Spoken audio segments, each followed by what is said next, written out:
пам'ятаю нашого полі, я полкового знамена, дивлюсь на нього я востаннє, у нез'ясованій журбі, всю кров мою зі скидання, воно вібрало у собі, всю кров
Прийшли окупанти до нас в Україну, форма новенька, воєнні машини, та трохи поплавився їх інвентар.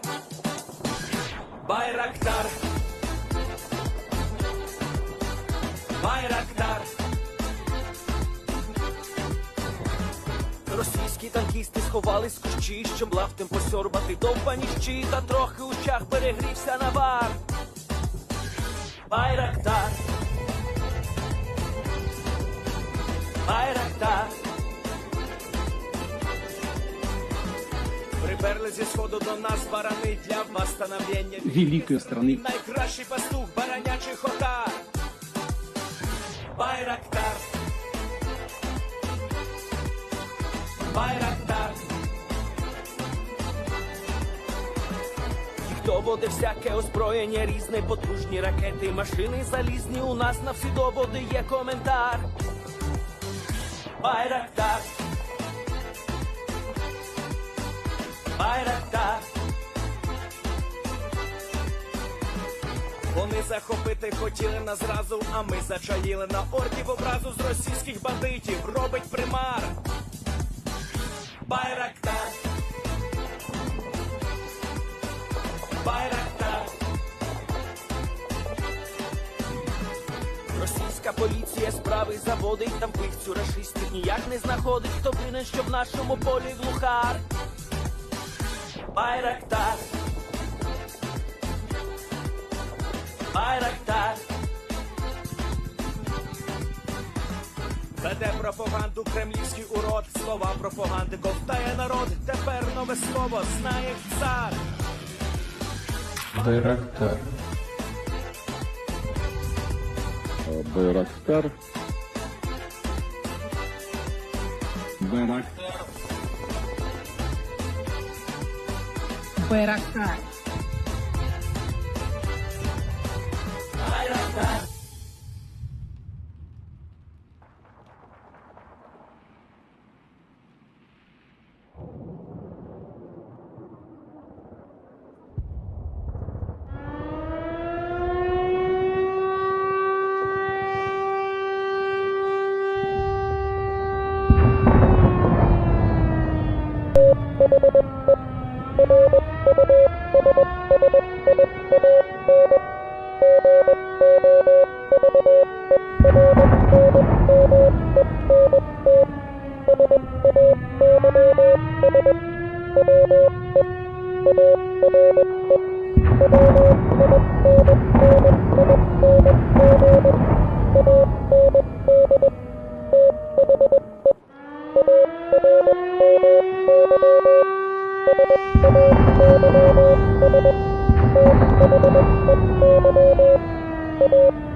Yes.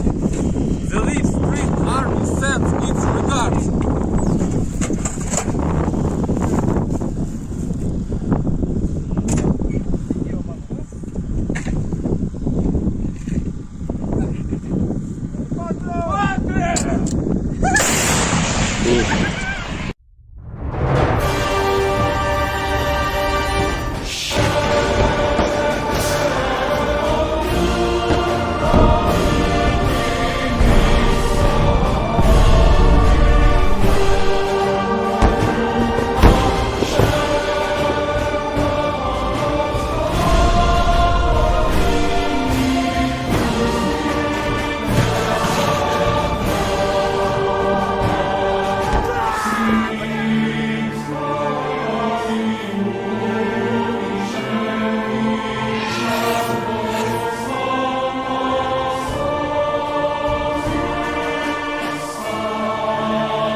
everyone, I'm the Enforcer, and I'm accompanied by Enforcer Matt. And good evening, everybody. It's Enforcer Matt, and welcome back to day 260 of the stream. And a big shout out to Vanilla RPG Soundtracks for providing us that very, very good rendition of the Ukrainian anthem. And of course, a massive shout out to Vanilla RPG Soundtracks, just like Matthew said, for giving us an incredibly good anthem. I thought it was really good. We were all listening to it, we were like, man, that is really good. And if y'all enjoyed that as well, that will become the permanent intro anthem for the rest of the war. And so let us know, and let Vanilla RPG Soundtracks know if you liked it or not. It looks like the support for that version of the anthem is through the roof, and so hopefully that will become the go-to anthem for the rest of the war. I thought it was pretty good. But moving on from that, not only do we have a new anthem tonight, but the Russians have officially declared defeat in Kherson. Here is the video of both the Minister of Defense and also, I believe, the Chief of the Armed Forces saying that their defensive positions will have to be moved to the other side of the Dnipro River because they have lost. And so, here is the video. Товарищ министр обороны, всесторонне оценив сложившуюся ситуацию, предлагается занять оборону по левому берегу реки Днепр. Понимаю, что это очень непростое решение. В то же время мы сохраним самое главное – жизни наших военнослужащих и в целом боеспособность группировки войск, держать которую на правом берегу в ограниченном районе бесперспективно. Кроме того, высвободится часть сил и средств, которая будет задействована для активных действий, в том числе наступательного порядка, на других направлениях в зоне проведения операции. Сергей Владимирович, согласен с вашими выводами и предложениями. Для нас жизнь и здоровье российских военнослужащих всегда является приоритетом. Мы должны принимать во внимание и угрозу для гражданского населения. Убедитесь, что все желающие из числа гражданского населения смогли выехать. Приступайте к отводу войск и примите все меры, чтобы обеспечить безопасную переброску личного состава, вооружения и техники за реку Днепр. Есть. Маневр войск будет осуществлен в ближайшие сроки. Соединение части займут подготовленные в инженерном отношении оборонительные рубежи и позиции на левом берегу реки Днепр. Доклад закончен. Yeah, baby! The Russians have given up, and it's of course incredible news to hear because we saw this happening about 2 to 3 weeks ago, and now they too have also admitted on TV to the Russian public that Kherson is lost. There's no way they can hold it, and they're now going to be withdrawing across the Kherson and, well, across the Dnipro and to the southern banks, giving up the only regional capital that they captured in the entirety of the war, Kherson. This is massive news. One cannot overstate how large this news is. Kherson is the only city of note and size beyond Mariupol that they've been able to capture, and not only that, it is the only regional capital. If the Russians, for example, had taken the city of, say, Kharkiv, or they had taken Zaporizhia, those are also regional capitals as well that were within, I guess you could say, striking distance of the Russians in the earlier part of the war. But out of all of that, the Ukrainians were able to hold the line except for on Kherson, and that was mostly due to the corruption of 2 Ukrainian generals in the south who largely let the city go without much of a defense. Beyond that, however, this is huge news. Now, of course, this does mean several things. One, it means that the Ukrainians are most likely going to start covering this ground a lot quicker than one would expect, but at the same time, it's not going to be happening soon. The Ukrainians, knowing that the Russians will be retreating, are most likely not going to be conducting any kind of offensives in this area and pushing and retaking this ground until they know that Russian forces have been weakened enough, at least on the front lines. That means that they'll be able to mitigate their casualties, and they'll be able to cover ground in a fail swoop, which will also send the very small skeletal logistic lines and soldiers that the Russians will have as a defensive force into complete disarray, and most likely throw them out of whack completely. Also, on top of that, a lot of people are saying that this is most likely a trap, and I have to say this. And once again, this is based off of precedent, not historical precedent, but precedent in this war so far. Every single time the Russians have been defeated anywhere, it's always been, quote unquote, a trap. And everyone always tries to make it out to be a trap.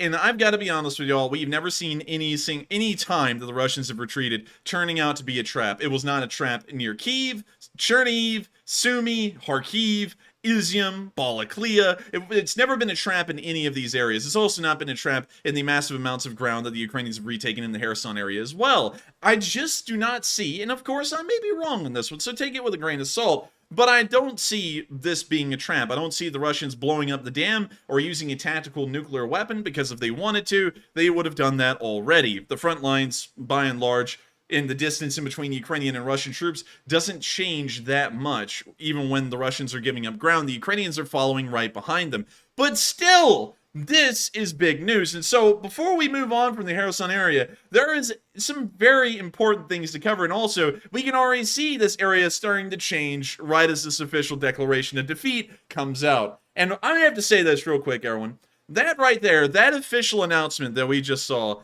is now going to be written down in the history books. That may as well be as bad as, I guess you could say, General Cornwallis surrendering to George Washington at the Siege of Yorktown. It's as bad as, I guess you could say, the Battle of Berlin and the sickle and hammer flying over the Reichstag, or the American flag being raised at Iwo Jima. This, in terms of this war historically, is a massive turning point. The Russians will now control no serious amount of ground or any key cities beyond Severodonetsk and Lysychansk, and that means that the Ukrainians will largely have a massive advantage going forward, especially in terms of key cities being controlled. So with that, let's move into Kherson, but before we move on to any of the actual frontline news of the soldiers, there's been an important little occurrence. Y'all may remember that I guess you could say the collaborator, the Russian-appointed governor of Kherson, said about a week ago that Russian forces would be withdrawing to the other bank of the Dnipro River to try and get into more defensible positions. Well, surprise, surprise, he got into a small car accident today. Apparently his car imploded on the road, and he ended up becoming an unfortunate victim. And I gotta say, that's quite sad. I don't know about y'all, but that's pretty nuts to me. Also, on top of that, it's very crazy for me to see this, because usually these, I guess you could say, collaborators and such that usually end up getting the short end of the stick, we hardly ever hear about. We just finally hear about them on a headline when they get got, I guess is the best way to say it. But this guy here, we actually heard about him last week, and here he is now. And I guess you could say that's what happens to collaborators. And real quick, here's a picture of one of the destroyed vehicles on the road. Let me take this off screen real quick, so that way I can flip to the third picture, because the second picture is a little gruesome, but we can see right here in this picture. And I wanted to show you this, Matthew, because I believe this is a very important one. It appears that there was once a car here. Now it's just a chassis. Now it's just a chassis. And so I think that, if anyone would be trying to get it, I think that Hammond might have been the driver of this car, or Tony, because that one looks fairly messed up. Maybe so, maybe so. And so that's the end of that little clip of news. Of course, it's good to see that the Ukrainians are making sure, or at least the partisans behind the lines, are making sure to get collaborators into car accidents, suffice it to say. At least that's what the Russians are telling us. And, you know, the Russians have never lied to us. They're entirely trustworthy people. However, moving on down towards the Kherson Bridge, while he wouldn't make it across the river, other Russians appear to be making it across as we speak. And so, here's a video of Russian forces in their vehicles driving to the river crossing.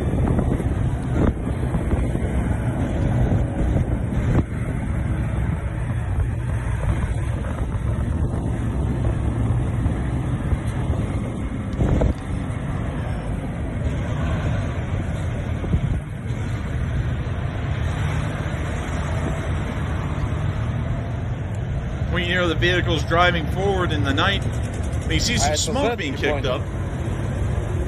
Now we're driving past a couple of BTRs that have pulled over on the side of the road.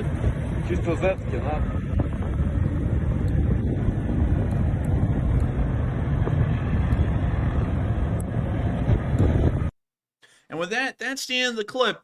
But there you have it. There is a video. And here's something that's been very interesting to me, is that we said, and this was quite a while ago, and I don't mean to toot my whistle or anything, because it kind of sounds annoying to me, but I always find it funny, and I always kind of get a good laugh out of it, that I said this about 3 weeks ago, that if the Russians would retreat anywhere, they'd be retreating from Kherson. We started to see signs of that about 2 to 2.5 weeks ago, and at that point, I said it was definitive, the Russians would be retreating from Kherson.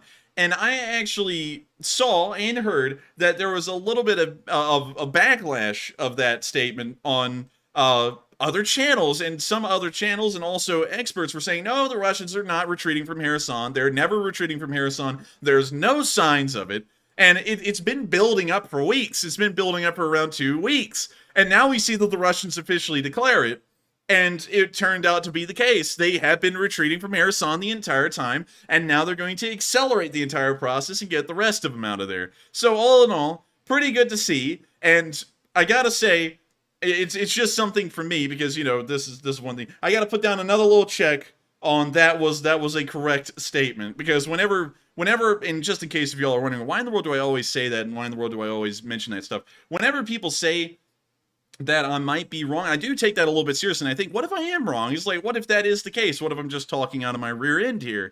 And on this one, I wasn't, so I was pretty happy to see that, and I was pretty happy to see that the assumption was fairly accurate. Anyways, moving on towards the front line, we've seen that Ukrainian forces are moving forward in the direction of Milove in an unspecified area. It's just somewhere in the general vicinity, and it's nice to see that they're passing by some slightly abandoned and slightly damaged Russian equipment.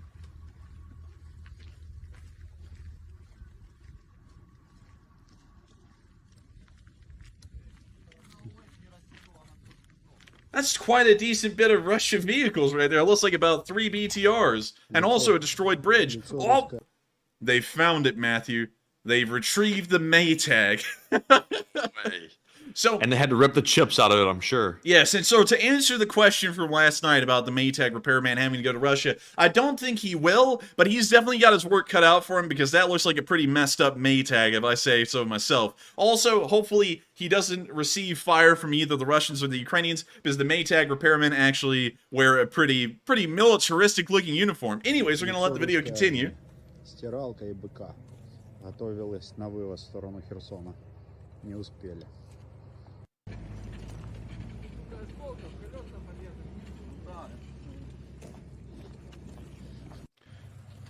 Now see the Ukrainians checking out a Russian army camp that appears to be entirely abandoned.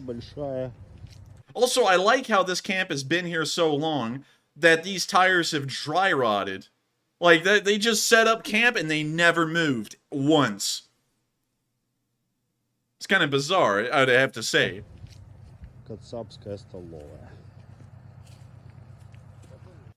And with that, that's the end of the clip. But once again, showing y'all that the Russians just are, well, I gotta say, the Russians are really rushing to get out of there. They are going a whole 100 miles an hour trying to leave the Kherson area. And the Ukrainians, of course, as usual, usually during, I guess you could say, offensives or signs of goodwill by the Russians, they're just walking through and taking a tour of what Russian positions looked like about a week ago, because the Russians don't even pack them up and move them out with them. They just leave. And so with that, we're now going to be moving on into the next clip from the Kherson area. About as good as the last, where we can see some more HIMARS firing in the south, making sure to let the Russians know that they might want to speed up a little. Also, we got to mute it because it's playing some trap remix.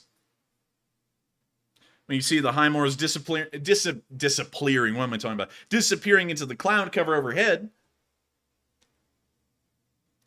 And isn't it nice? It is nice. As that British guy would say, nice. Yes. You see the HIMARS continuing to fire, and each of those rounds, of course, is GPS guided directly to its, I guess you could say, target, and it makes sure to let the Russians know that they need to hurry it up a little, and they need to leave a little faster, or maybe just give up and surrender. That'd probably be better for everyone involved. And so with that, that's the end of that little clip. Once again, nice to see that the Ukrainians are using the HIMARS for a little bit of extra leverage down there. And now we're going to be moving over to the town of Kolnivske, because apparently Ukrainian forces in our front line, well, I can't really say if it's accurate or inaccurate. By and large, it is somewhat inaccurate. We try and make it as accurate as possible, but at the same time, also not give away exact locations. But here in this clip, we can see the Ukrainians liberating a brand new village in Kherson, showing how little resistance there is as they're in this village, and you cannot even hear the semblance of artillery fire in the distance or gunfights, which says that they took this village without any opposition whatsoever. Село Калинівське. Покосик знімає цю єбану підарську тряпку, сука, смердючу. Давай, брат, рви її нахуй.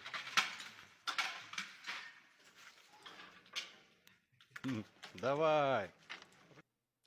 And with that, that's the end of the clip, and we can see the Ukrainian up there doing the old traditional grab the Russian flag and start using it as a floor mat trick, and I gotta say, it's always nice to see that the Russians are providing fresh toilet paper and also floor mats to the Ukrainians by the Russian flag. Of course, the tricolor Russian flag, the white, blue, and red, is about the best thing to use as a toilet paper. They say it's even better than Charmin Ultra Soft. With that, we're now going to be moving on into the next part of the Kherson front line. Once again, seeing good news all over already, and right now the Ukrainians haven't even started to seriously push forward and start to push the Russians further towards the river. And so further down the line, we can see that the Ukrainians were also able to destroy a Russian tank.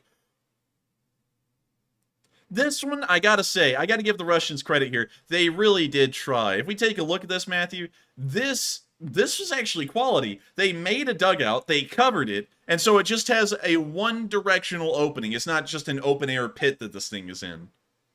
Interesting. Why does it look like a vehicle in the middle of it? Well, there is a vehicle in there. That's a Russian tank. Oh, really? Oh, my Yeah, goodness. it's in the dugout. But it doesn't matter if it's one directional, open air, or I guess you could just say the nosebleed section of the Russian dugouts. The Ukrainians don't discriminate, and they take out the tanks all in the same. Well, you see that one right there going up in a puff of smoke. And once again, what better way to push the Russians out of the Kherson area than to send them out in puffs of smoke? I guess these guys are trying to be Houdini. With that, we're now moving on into the last bit of news from the Kherson area that was seen on film today, where we can see Ukrainian tanks advancing in an open field somewhere in the Kherson area. It might not be in the area where this marker is, but still, it's quite nice to see. Ships on vigor. Now, we gotta mute that because that is a pretty hardcore song. And what we can see here, it appears to either be two Kerpy armored cars and a T-80, and probably a second T-80 that this guy is riding on, or Bushmasters. I can't really tell if those are Bushmasters or Kerpies from this distance. But still, quite a nice little advance right there.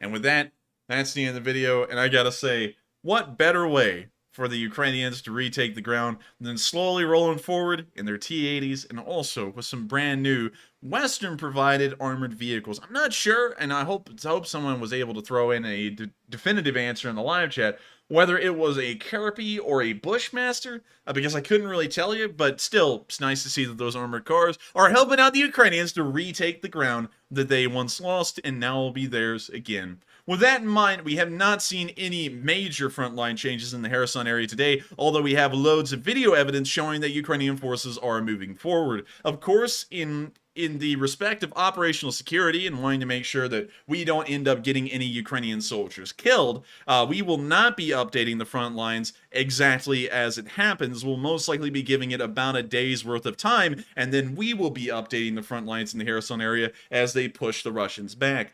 In my opinion, based off of what would seem to be the most logical decision, I do not think that the Ukrainians will be retaking this ground at lightning-fast paces within the next 24 hours. I believe that they'll most likely give it a week or more until they seriously start pushing in some kind of a mass offensive across the entire northern bank, and then they'll push the Russians towards Kherson. The Russians will probably try and evacuate everyone out of Kherson. The Ukrainians will give them a little bit of breathing room, and then they'll finally push in and take the entire northern bank. So hopefully it goes that way, and I'm very optimistic and have very high hopes for the Ukrainians in the future. And once again, I know that a lot of people are saying that it will probably be a trap, and you know, while I'm not really in that mindset, y'all might be entirely correct. There's really no way to tell whether this will be a trap or not. However, based off of precedent so far, it wouldn't be a trap just based off of how many times the Russians have had to give up ground or retreat and there was no trap involved. There's never been a trap involved. So I believe that this one will be the same, but it could be different. And only time will tell whether that assumption was right or not. And on that one, I am a little shaky because while I'm confident in believing that it won't be a trap, a lot of people are saying that it may be. It seems kind of odd that they are giving up the ground, although if you look at the supply situation, you know what, real quick, everyone, that's actually a very good thing to cover because I think we're entirely forgetting about that with the whole idea of this being a trap. They have to retreat because they've run out of viable supply routes. All of the bridges have been destroyed, and I forgot to even show this. All of these bridges were marked in red, the only 3 that crossed the river, almost 3 months ago because all of them had been hit so severely and seriously at that point that there was no way to cross heavy vehicles over them like loaded supply trucks. And so by that regard, the entirety of the Kherson pocket had to be supplied by one barge that crossed on the, I guess you could say, the Antonovsky Bridge area near Kherson, or the pontoon bridge that the Russians built that was directly connected to the Antonovsky Bridge right outside of Kherson. Those are the only 2 ways that this entire front line, this entire northern bank of the Dnipro River with some 20,000 troops in it, were being supplied. And now that those are consistently being hit, we've seen several barges get hit and largely decommissioned, and we've also seen the pontoon bridge now get completely destroyed as well.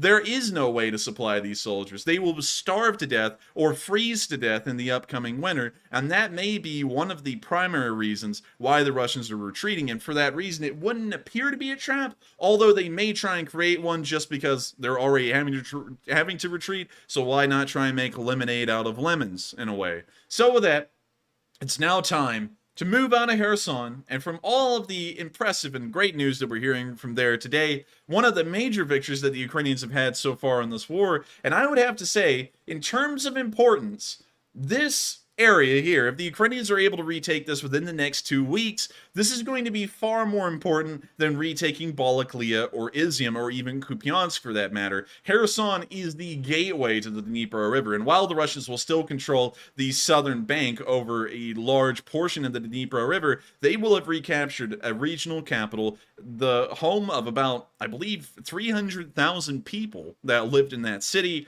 and it will now be Ukrainian again, and the Russians will be denied access entirely from western Ukraine. Once they lose that, I guess you could say, foothold around Kherson, the Russians will probably never be able, during the rest of this war, to cross back over and threaten Mykolaiv, Odessa, or Kryvyi Rih, or Kherson ever again. And so this is a massive turning point in this war, and with that, we're now going to be moving on into Uzhhorod, actually, which used to be a part of Slovakia. Well, actually, Czechoslovakia, if y'all didn't know, but when the Soviet Union came back through, they gave this part to Ukraine for some reason. We don't really know why. There's probably a historical reason, but I have to look into it. Moving on from that, though, however, the Ukrainians are ensuring that the Soviet or Russian legacy dies here during this war and doesn't live on any longer, as they're now tearing down Soviet war memorials that commemorated Russian soldiers who died in the Second World War, and we can see one of them being torn down here in Uzhhorod. So with that, here's the video.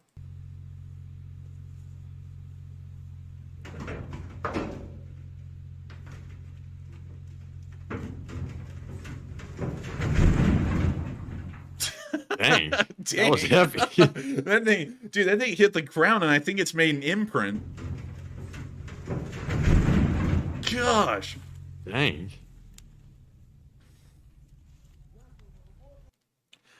And with that, that's the end of that little video, but one thing I gotta say about this is, it's quite nice to see. I would guess you could say that in a way, symbolically, although it's not exactly the same, this would be about the same as U.S. forces tearing down the statue of Saddam Hussein in Iraq.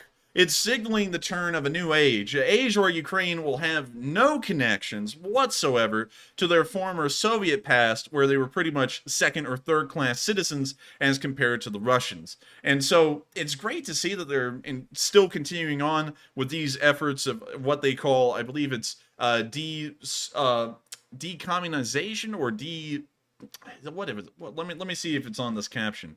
let's see, decommunization efforts. I was actually going to say de-Sovietification efforts, but I was like, I'd never heard of that term before. I don't know if you have either, Matthew, but still pretty impressive to see. In case if y'all didn't know, this is also something really interesting. In a lot of former Soviet and also former Eastern Bloc countries, there are loads, pretty much in every single town, there is a Soviet war memorial. In fact, in Berlin, and this is probably one of the most interesting ones, and this shows you something really weird.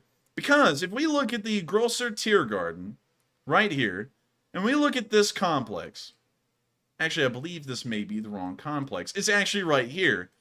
In case if you didn't know, Matthew, the Berlin Wall used to run right in front of the Brandenburg Gate. Right about right here. And I did know. And he didn't know. so moving on from that, this area over here in the western part of Berlin would obviously have been controlled by. It would have obviously been controlled by. Oh, I'm not sure. I'm looking at the live chat. West Germany. So what's interesting about this is that at the end of the Second World War, when the Soviets, of course, had won the Battle of Berlin, the Allies, the Western Allies, like the British, the Americans, and the French, they never actually made it into Berlin. They got quite close. One of my, I guess you could say, ancestors, if you'd like to call him that, or one of my slightly distant relatives that's a little bit older, and now he's passed away several years ago, he actually was about 25 miles away from Berlin when the war ended on May 9th. Well, May 8th for the rest of the world, but May 9th for the Soviets. And so that's about as close as anyone got on the Allied side. So the Soviets, had complete control of the center of Berlin. And one of the largest Soviet monuments that still exists in Berlin can be found right here. This is the Soviet War Memorial in the Tiergarten in Berlin. This thing remained throughout the entirety of Western German history, and in German history, in West Germany, although it had guards that were Soviet. And so, interestingly enough, man, you may have not known this, Soviet guards had to march out from the Berlin Wall each day into West Germany, down, I believe it's the Bundesstrasse, yeah, it is, down to this war memorial, and then they would set up post and guard it. And you can actually see here, if we get down on the street, or right at the war memorial, we can still see some T-34s that are part of the war memorial, and also some larger Soviet artillery pieces that we've actually, I believe, seen once or twice on the front lines now. I forgot the exact name. I believe it's a 152 millimeter something. I'd have to go back and look at the exact name of it. But still, this is the Soviet War Memorial that still exists in Berlin, even to this day. It's had a lot of demands even before this war for it to be torn down, because it's a reminder of a time that's not really great in German history. If you didn't know, Matthew, it's supposed that at the time, Soviet soldiers ended up defiling around 2 million German women after the victory at the Battle of Berlin. What was that, Matthew? I think your mic didn't really pick up there. I saw, Yeah, so it's had a lot of controversy through its entire history. People have wanted to tear it down. I don't know if they will eventually tear it down, but considering that everyone else in the world is getting rid of the Soviet legacy, and I guess you could say it's the cruelty and the sickness that it brought along with it, I'm supposed that eventually Germany would do the same. And while they're not right now, it's good to see that Ukraine is taking a step forward and making sure to do that for themselves. I gotta be honest with y'all, and I see a lot of y'all saying, oh my god, y'all, like, that's terrible, hearing about what's going on, what happened with the Battle of Berlin and afterwards. That hardly touches the surface, and the amount of war crimes that the Soviets committed as they started to roll westwards and back towards Germany after 1942 and 1943. It's a horrendous story. And while a lot of modern historians have been trying to give the Soviets credit in the Second World War for liberating I guess you could say, the large portion of Europe and taking the brunt of the fighting, were they really liberating them, or were they putting them under an entirely different kind of subjugation and tyranny, the likes of which I guess you could say you could even compare to the guy who was in charge of Germany at the time. But moving on from that whole entire introspection in history, which is something for a video and a whole other time, we're now going to be moving on from this unfortunate stain on Berlin's landscape. Berlin, I've heard, is a pretty interesting city. I hear mixed things about it, but I would like to eventually go there and see it myself. Especially, well, there's all kinds of stuff you can see here, like the Reichstag, the Brandenburg Gate, and I believe there's a large tower. I forgot what it was. Also, I would love, I don't know about you, Matthew, but Checkpoint Charlie would be pretty cool to see. And what's that? Checkpoint Charlie is the Cold War, I guess you could say, crossing in one part of Berlin in between east and west, and you could still see the original U.S. Army checkpoint set up here with an American flag flying over. It's pretty cool. I like it. Is that really what they had, like the sign above the little shack? Yeah. Here, I'll pull up a picture of it real quick. I'm sorry, everyone. I know this is Ukraine war news, but this is moving on to, I guess you could say, a little extension of Soviet war memorials and what Ukraine's doing with them now. And you can actually see a picture of Checkpoint Charlie right here. I believe this picture was taken in 1958, if I'm correct. And you can see a standoff in between some American M48 Pattons and some Soviet T-55s in the distance. And the little U.S. Army checkpoint sign right above the post.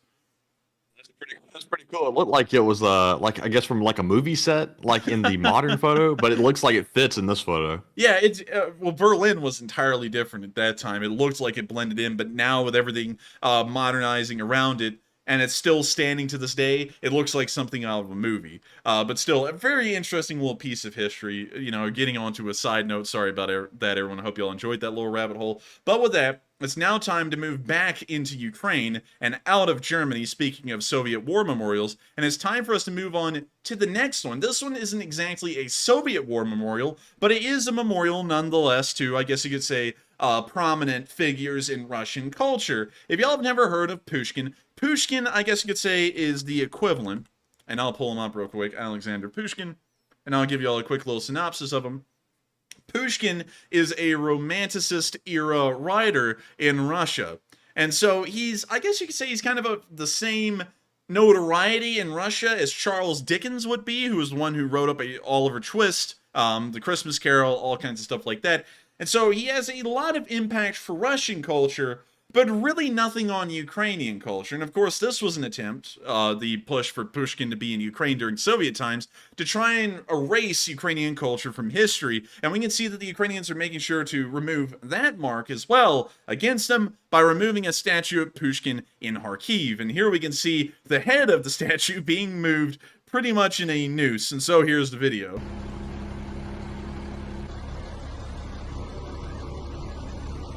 Very fitting that they made the strap around the statue's head a noose. It's kind of a little symbolic in a way, but we're not going to turn into an 11th grade English teacher here. Still pretty interesting to see. With that, we're now going to be moving on from the look at Ukraine going on their, I guess you could say, ramped up efforts of ensuring that Soviet and Russian culture no longer stains Ukraine. And with that, we're now going to be moving on into our location unknowns and the first clip where we can see an anti-tank mine blast in a pretty interesting perspective. It's actually first person, so it's pretty wild to see. But before we move on, there's been a really interesting poll that's been thrown up. And it's about the Soviet War Memorial in Berlin, and it looks like a load of y'all have already voted on it, almost 1,000 of y'all in under 2 minutes. And so real quick, Matthew, let's cover that poll and let's see what everyone's saying about it. All right, so for the first question segment, we do have 3 polls to go over, and the current poll says, should the memorial in Germany be taken down? It looks like 54% said, yes, it's not good and it needs to go. 14% said, I don't know, and 31% said, no, it's history, just leave it. Now, on this one, I have to say, I'm going to have to be in the minority here. I think we should leave it, just because it's history. Yes, it does symbolize something bad, but as long as people understand that it is bad, it just symbolizes history. But that's just my take. But Enforcer, what do you think? I would have to take the opinion on this one that I believe it should be torn down, especially with what's connected to it, considering that this war memorial, specifically the tanks and artillery pieces that are there on that, I guess you could say, square to this day, were put there in 1945. These tanks were the same ones that Russian soldiers would use to roll into the, well, actually, these are an older model. They actually railroaded them in right during the victory at the Battle of Berlin. But still, considering the amount of atrocities and war crimes that were committed by the Soviets, and that this is still in living memory, there are German women, older women nowadays, but still German women that are alive that could have been the victims of what the Soviets were doing to all of them at that time in the war.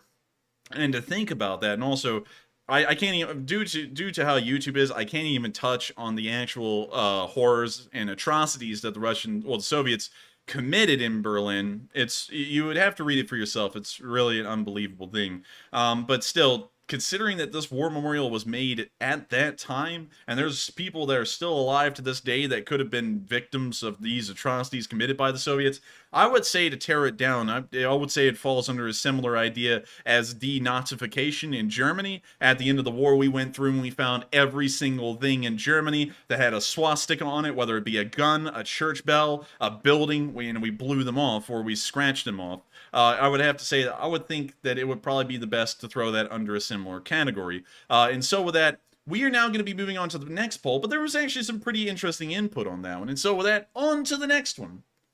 All right, and the next one said, is the Kherson retreat a clear win for Ukraine? It looks like 57% said yes, Russia is losing very badly. 29% said maybe, but let's wait and see. And 14% said no, something is wrong here.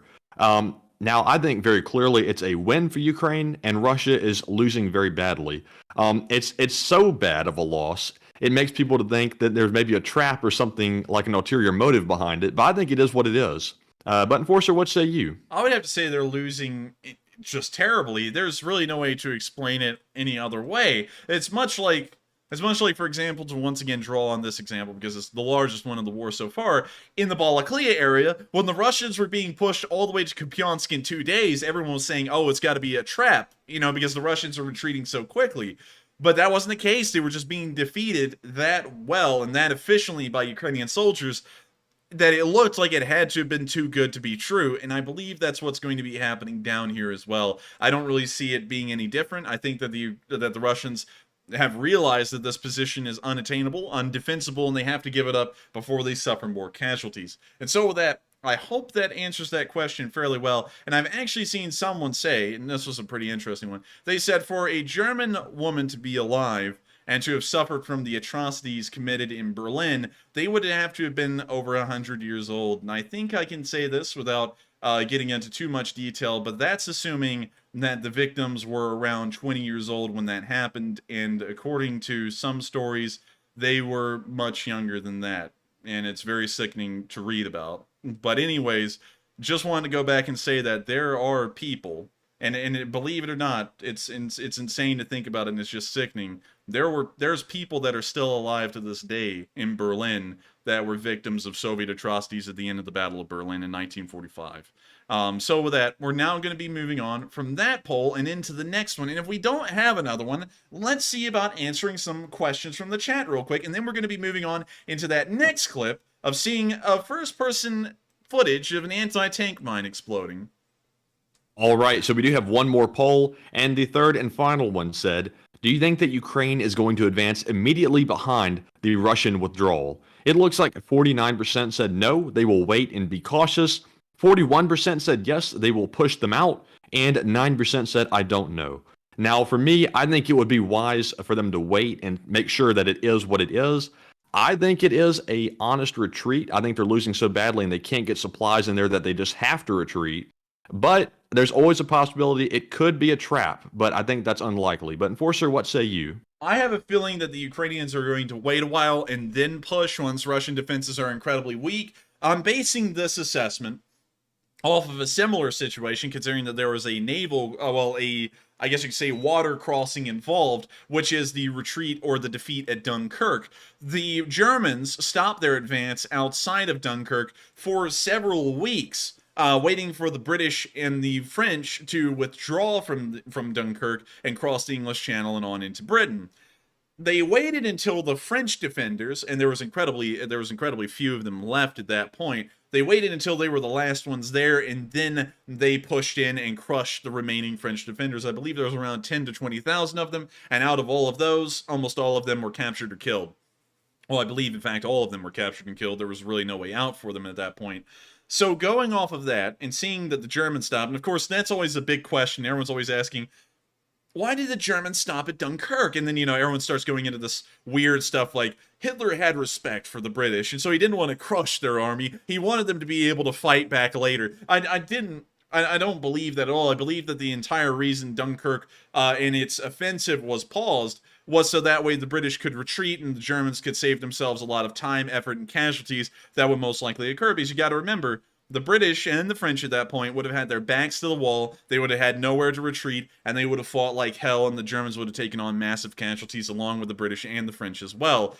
But with that in mind, I would have to say that Dunkirk and how that evacuation was conducted will most likely be the way the evacuation at Kherson is conducted by the Russians. A much smaller, I guess you could say, amphibious crossing, way smaller than the English Channel, about a mile wide, and the Ukrainians will most likely take the same move as the Germans did then. And this isn't getting into a massive amount of detail, so I feel fine telling it, but they'll most likely wait until there's a small amount of Russian defenders left, and then just push in and take all of the land almost in one fell swoop, probably over the course of 48 to 72 hours. And so with that, I hope that does address that poll fairly well. And once again, there's always room for me to be wrong. The Ukrainians might decide that it would be better for them to take the Russian forces head on right now and try and see if they can force multitudes of them to surrender due to some kind of an encirclement. But once again, we're not entirely sure about any of that, and only time will tell. And so with that, I hope that does answer that poll fairly well. We actually had really good polls tonight. And so with that, let's address a couple of questions from the live chat.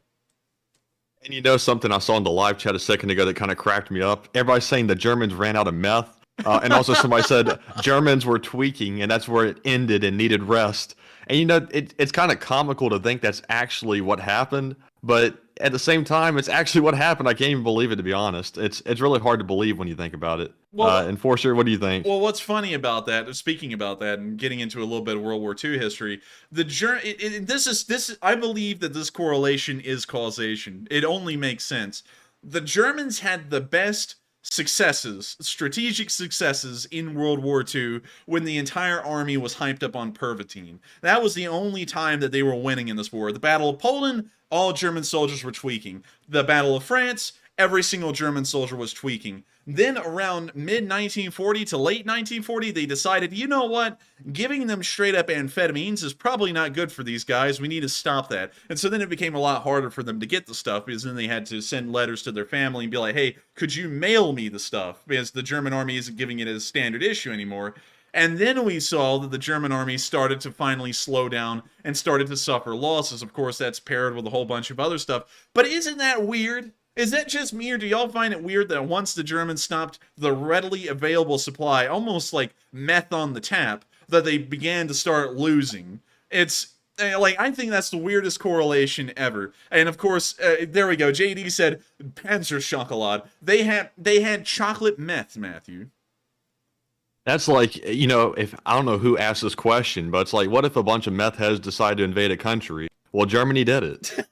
Yeah, and also because of them being, hyped up on meth, they were doing some crazy stuff, and not only just crazy stuff in terms of speed, they were also having massive amounts of disciplinary issues. And so while a lot of people nowadays try and make the Germans out to be like this Borg-like collective that was incredibly well organized and effective, during the battles of Poland and France, many German commanders were complaining that the soldiers were poor performing in terms of their discipline, and that there needed to be some major changes. I'm sure that did not change once the entire army started going into withdrawals, but still, it is a funny story. Imagine, really seriously, imagine this, man, because and you know that this happened. One of them didn't get any more. Like, once they stopped doing it as a standard issue thing, they didn't get any more of the stuff. And so he's just walking down the streets of Paris, just scratching his neck and stuff everywhere. Like, that must have looked bizarre. It's Like, you're in France, your nation was just defeated in under a month, and now you see this guy in withdrawals walking down the street, scratching his neck and everything. It must have been horrendous. It really must have been horrendous to see something like that. And nobody really talks about what happened to the soldiers after they got taken off meth, because I'm not really like very familiar with it, but it seems like withdrawal symptoms would last for quite some time, and their entire army was hooked on it. Well, believe it or not, this is interesting because we're actually about to go into drug laws here in Germany in the 30s and also the 20s. Unlike the rest of the world, like the United States with the Harold Taft Act, which largely outlawed I guess you could say, recreational use of drugs like coca leaves, and that's why Coca-Cola is called Coca-Cola, but it doesn't have coca leaves in it, is due to the Harold Taft Act. And also in Britain, a similar law that was passed, and in France. Germany just said at the end of World War I, you know what, to hell with it, just let everyone have everything. So there was drugs and everything in Germany. It was honestly insane, and they did nothing to control it. In fact, I believe it was Colombia that was the major producer of coca leaves, which, you know, that's what ends up making snow days happen. Anyways, moving on from that, Colombia exported 80% of their annual coca leaf production to the Weimar Republic. And that's how much of a problem they had. And so after they took these guys off their drugs and they stopped giving it to them as a standard issue thing, these soldiers, you know, because they were addicts at this point, they had to have a fix. They started to almost all the time, instead of writing their family about, I love you, you know, like, I'm on the front lines, I'm doing fine, they'd be like, hi, mom and dad, I am in withdrawals, I'm shaking, I feel terrible, send me Pervitin. Because you could still buy it at local stores in Germany and then just put it in the mail and send it to them to the front lines. And so that's what a lot of them started doing. That's like when our favorite fellow from Starlink decided to put the cocaine back in Coke. Oh Lord, we're going down a very crazy rabbit hole. Yes, here. this is a rabbit hole gone wild. Yeah, I hope y'all have been enjoying the little side bit of stories and history here about Germany in the Second World War. And this was actually quite common. In fact, many of y'all may not know this, but during Desert Storm in 1990, it was found out that around 50% of U.S. Air Force pilots were using some kind of amphetamine during that war. And that was due to quick operational turnarounds and exhaustion, so they just had to take the stuff to get going. But anyways, you know something. I was about to put a poll up asking, is vodka Russia's version of Pervitin? But then I realized vodka is a suppressant. It puts people down. It doesn't make them energetic like Pervitin would. I believe it's a depressant.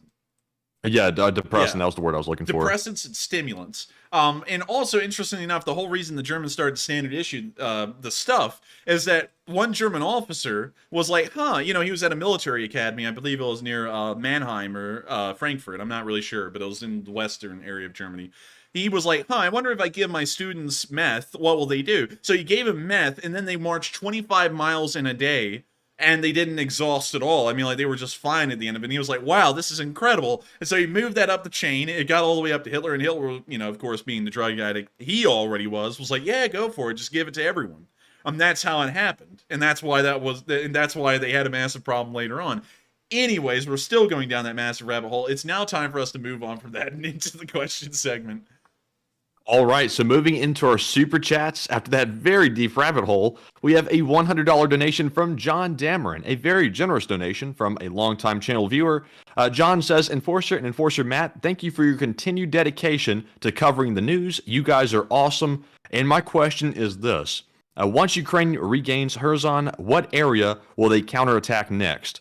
Great question, and I thank you so much for the support, John Damarin, or Dameron. I'm not really sure which it is, but I thank you so much once again for the massive support, because viewers like you, any viewer who supports this channel, helps us to keep this thing running day by day. So it allows us to come on here and cover the news every single night, except for Mondays, and also go down crazy rabbit holes that hopefully y'all find fun. So to answer that question, once they retake Kherson, I can't really say exactly. I did say it in a Discord call before in what my ambitions, well, my hoped for ambitions of Ukraine hasn't been fulfilled yet. I would largely stick to those.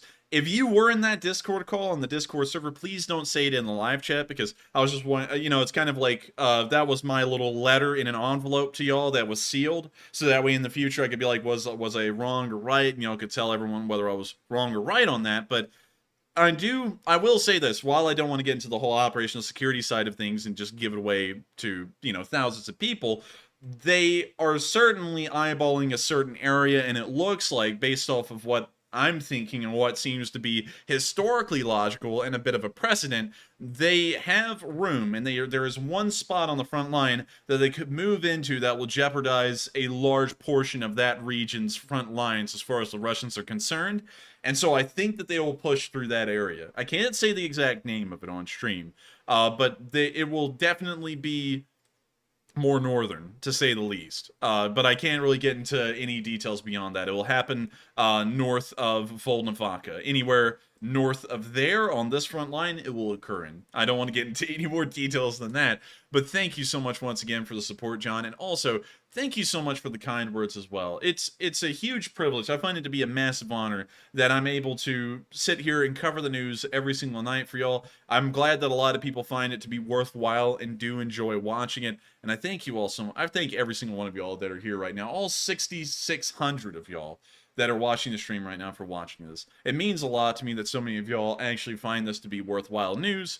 And I mean, like, really, y'all, I can't even put it into words. I just thank y'all so much for watching, and I thank you all so much for being members of the Lee Spring Army as well. Quite a community. We've come so far. We've helped to fundraise so much. And I want to, real quick, before we move on to the next one, I actually wanted to share something with y'all that I've been seeing some bots say, or I don't know if they're bots or not, but I've been seeing this, and I was wondering, you know, what the hell? Anyways, after this Sunday's fundraiser, I've seen 3 comments in our chats, well, in our comment sections on videos, people saying, you know, your fundraisers are meaningless. You know, like, you shouldn't run them Who said anymore.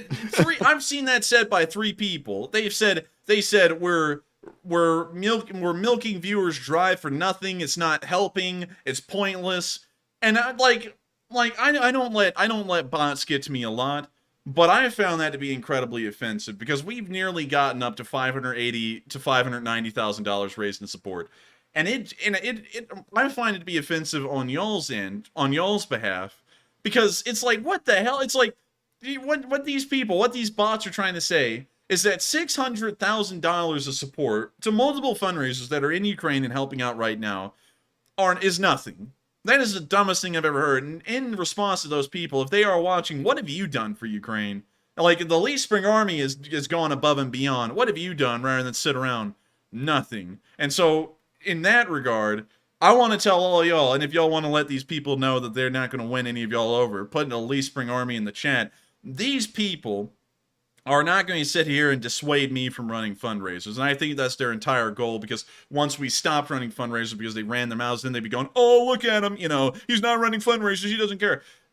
We are going to keep running fundraisers on this channel every Sunday until this war ends. I hope that all of y'all support us in that goal. And also, if y'all would like, please make sure to subscribe. And of course, this isn't supposed to be a plug, but this does help us to keep the fundraisers going. Please make sure to subscribe and share this channel like no tomorrow. If you bring in more viewers, these viewers will learn about the Sunday fundraisers, and they may help to support them as well, and we can help keep these Sunday fundraisers alive, help them to keep growing, and help it to keep going. I don't think we'll be doing the $100,000 fundraiser anytime in the near future, because, to be honest, it's very busy in the background, so I don't know if I'd ever be able to figure that out. But still, please continue to help this channel to grow, help us to plug it, so that way more people can join and more people can learn about our Sunday fundraisers, and also how we report the news on the war in Ukraine every single day. And so with that, it's now time for us to move on to the next question. I for some reason I thought we were done with the question segment. We're not. So with that, we're on to the next one.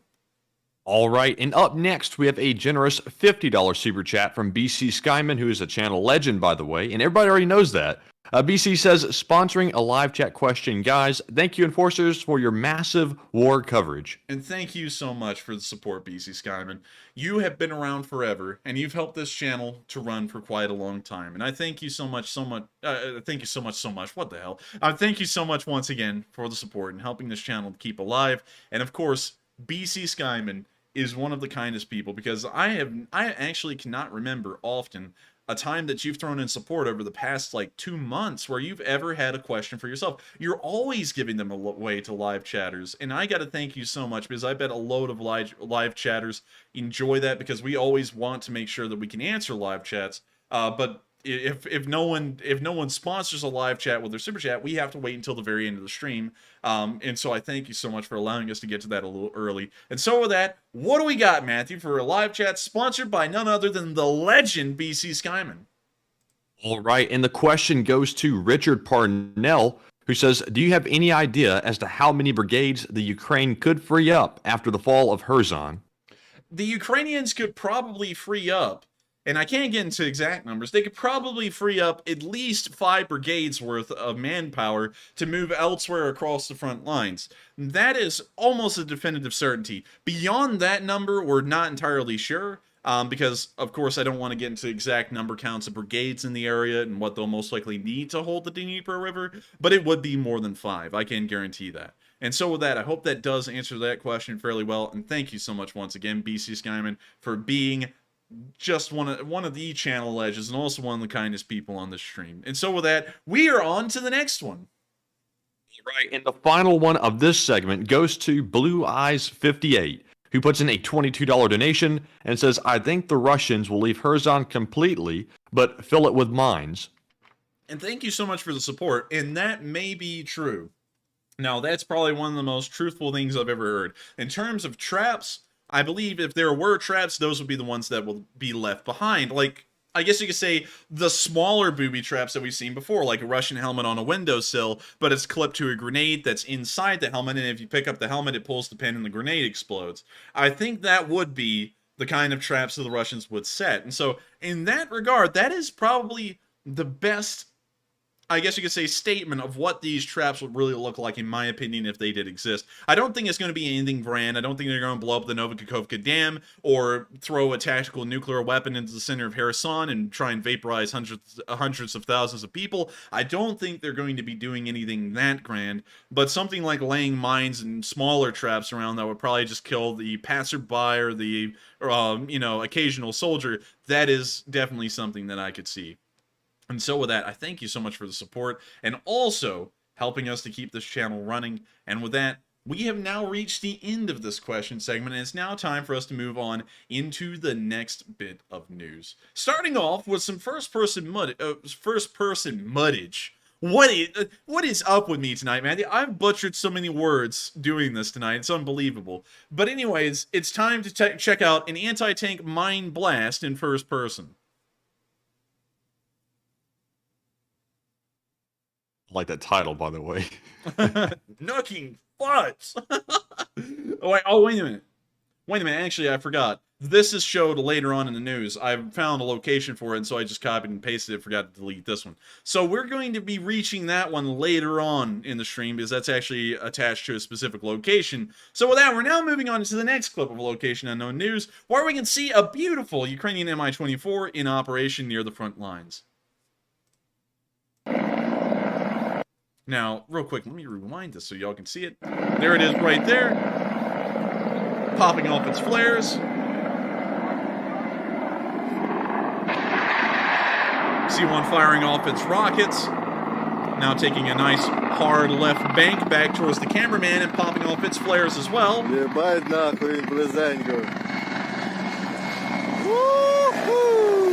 man.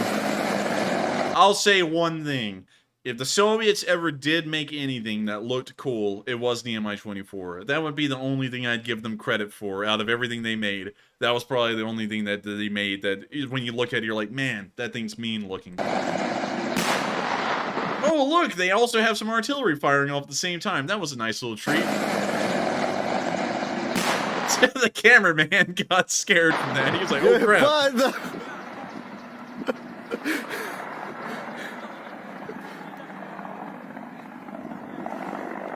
Задымило нахуй.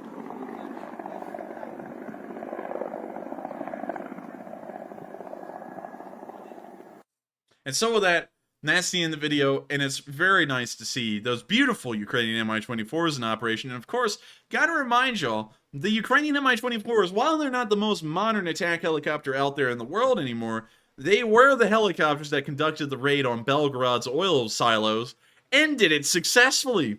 And so, of course, one thing that the Ukrainians always show is that they don't have to have the best Western technology to get a foot up on the Russians.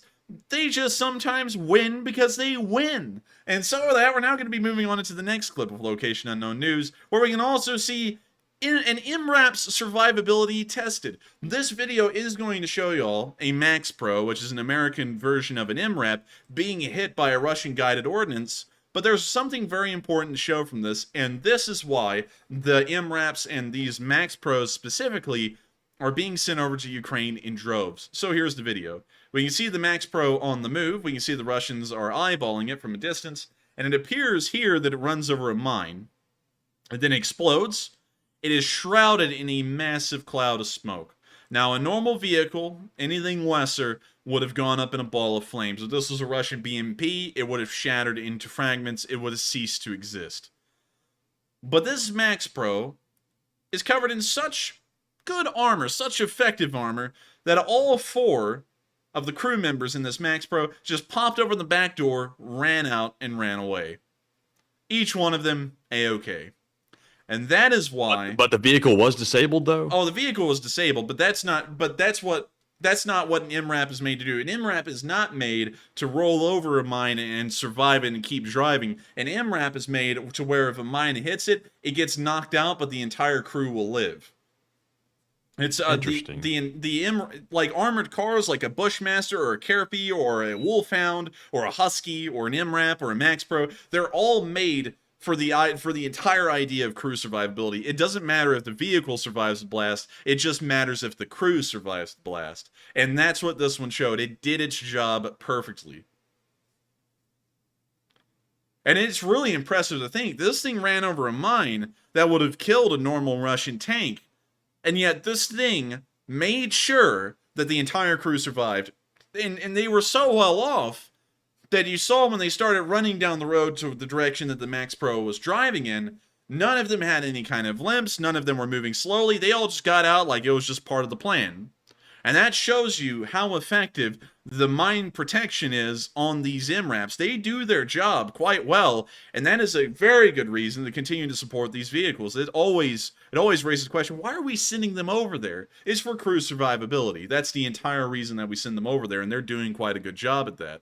With that, we're now going to be moving on to the next clip of news, where we can see a Ukrainian pilot getting ready for some nighttime flying. I can't play the audio because it's copyrighted, but it is a cool look at a Ukrainian jet. When you see here that it looks like an Su-27, we can hardly see it though. When you see the ground crew getting it ready to go, and now you can see the cockpit.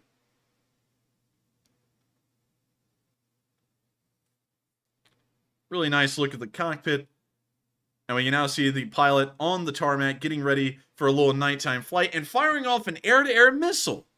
And with that, that's the end of the video. We don't get to see a lot of what this pilot's doing up there, but Godspeed to him. And of course, really cool to see them operating at night. You usually only see footage of them flying during the daytime. And this is one of the first times I've ever seen footage of any aircraft on either side being involved in any kind of nighttime operations. I wonder how strenuous that is on a pilot of an Su-27, considering that they have, as far as I know, no kind of night vision, I guess you could say, equipment or anything similar. They're just having to fly entirely off of instruments.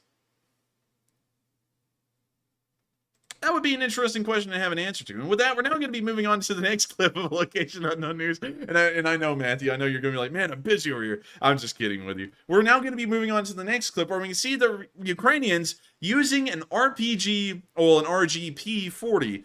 The Soviets had a thing with naming everything an RPG. We can see right here, this is a Granatnik RGP-40, which is apparently not even Soviet. It is Polish made and has been made from 2017 to now. It largely looks like it uses AR-15 or M4 parts. This looks a lot like a, I know you are well versed, Matthew, in AR-15 and M4 accessories. So what kind of stock would that be if it was an AR-15 or an M4? I'm not sure, but like that particular one. Man, I was about to say, like, for some reason, it looks kind of like a Mac pull. Yeah, I would. It doesn't look exactly like it, but it looks like maybe like a different version, maybe made by a different company. Oh, no, it's not a Mag pull. Ew, no, it's not a Mag pull. These are, no. No, I was wrong with that. We're going to retract that statement immediately. That was wrong. But still, it's a very interesting looking little weapon. It looks a lot like the American, I believe it's the M230 grenade launcher. But let's see this thing in action real quick, because it packs quite a punch from what we can tell.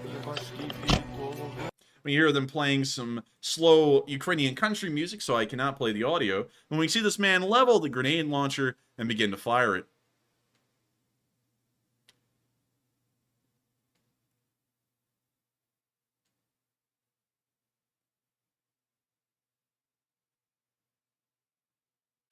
We can now see them turning around and moving away. I believe this is something akin to a hit and run. And I believe they hit them. Although we can't really see that on film. And so with that, that's the end of that little clip. But once again, very cool to see an RGP-40, which I thought originally was Soviet-made. But now we know that it's Polish-made weapon that's been provided through foreign aid by Poland. And so a huge shout out to the entire nation of Poland for supplying the Ukrainians not just with tanks, not just with crabs, which of course always make sure to stay safe, everyone, but not only have they supplied them with crabs, but they've also supplied them with an RGP-40. And so not only do they have crabs, but they also have some pretty cool weapons. Moving on to our final bit of location unknown news, we can see some Ukrainian artillery, once again with its precision accuracy, hitting a tank dead on, and also a little ammo cache. And so with that, also, oh my god, with that, here's the video. Also, we have to mute this because now we can hear some Seinfeld music playing. And the artillery hits the tree line.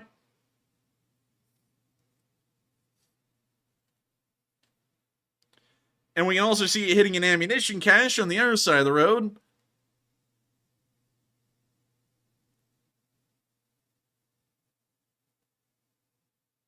And now we can see the Russian tank right there, just sitting there, smoldering, most likely going to burn down later, along with the ammunition further down the street.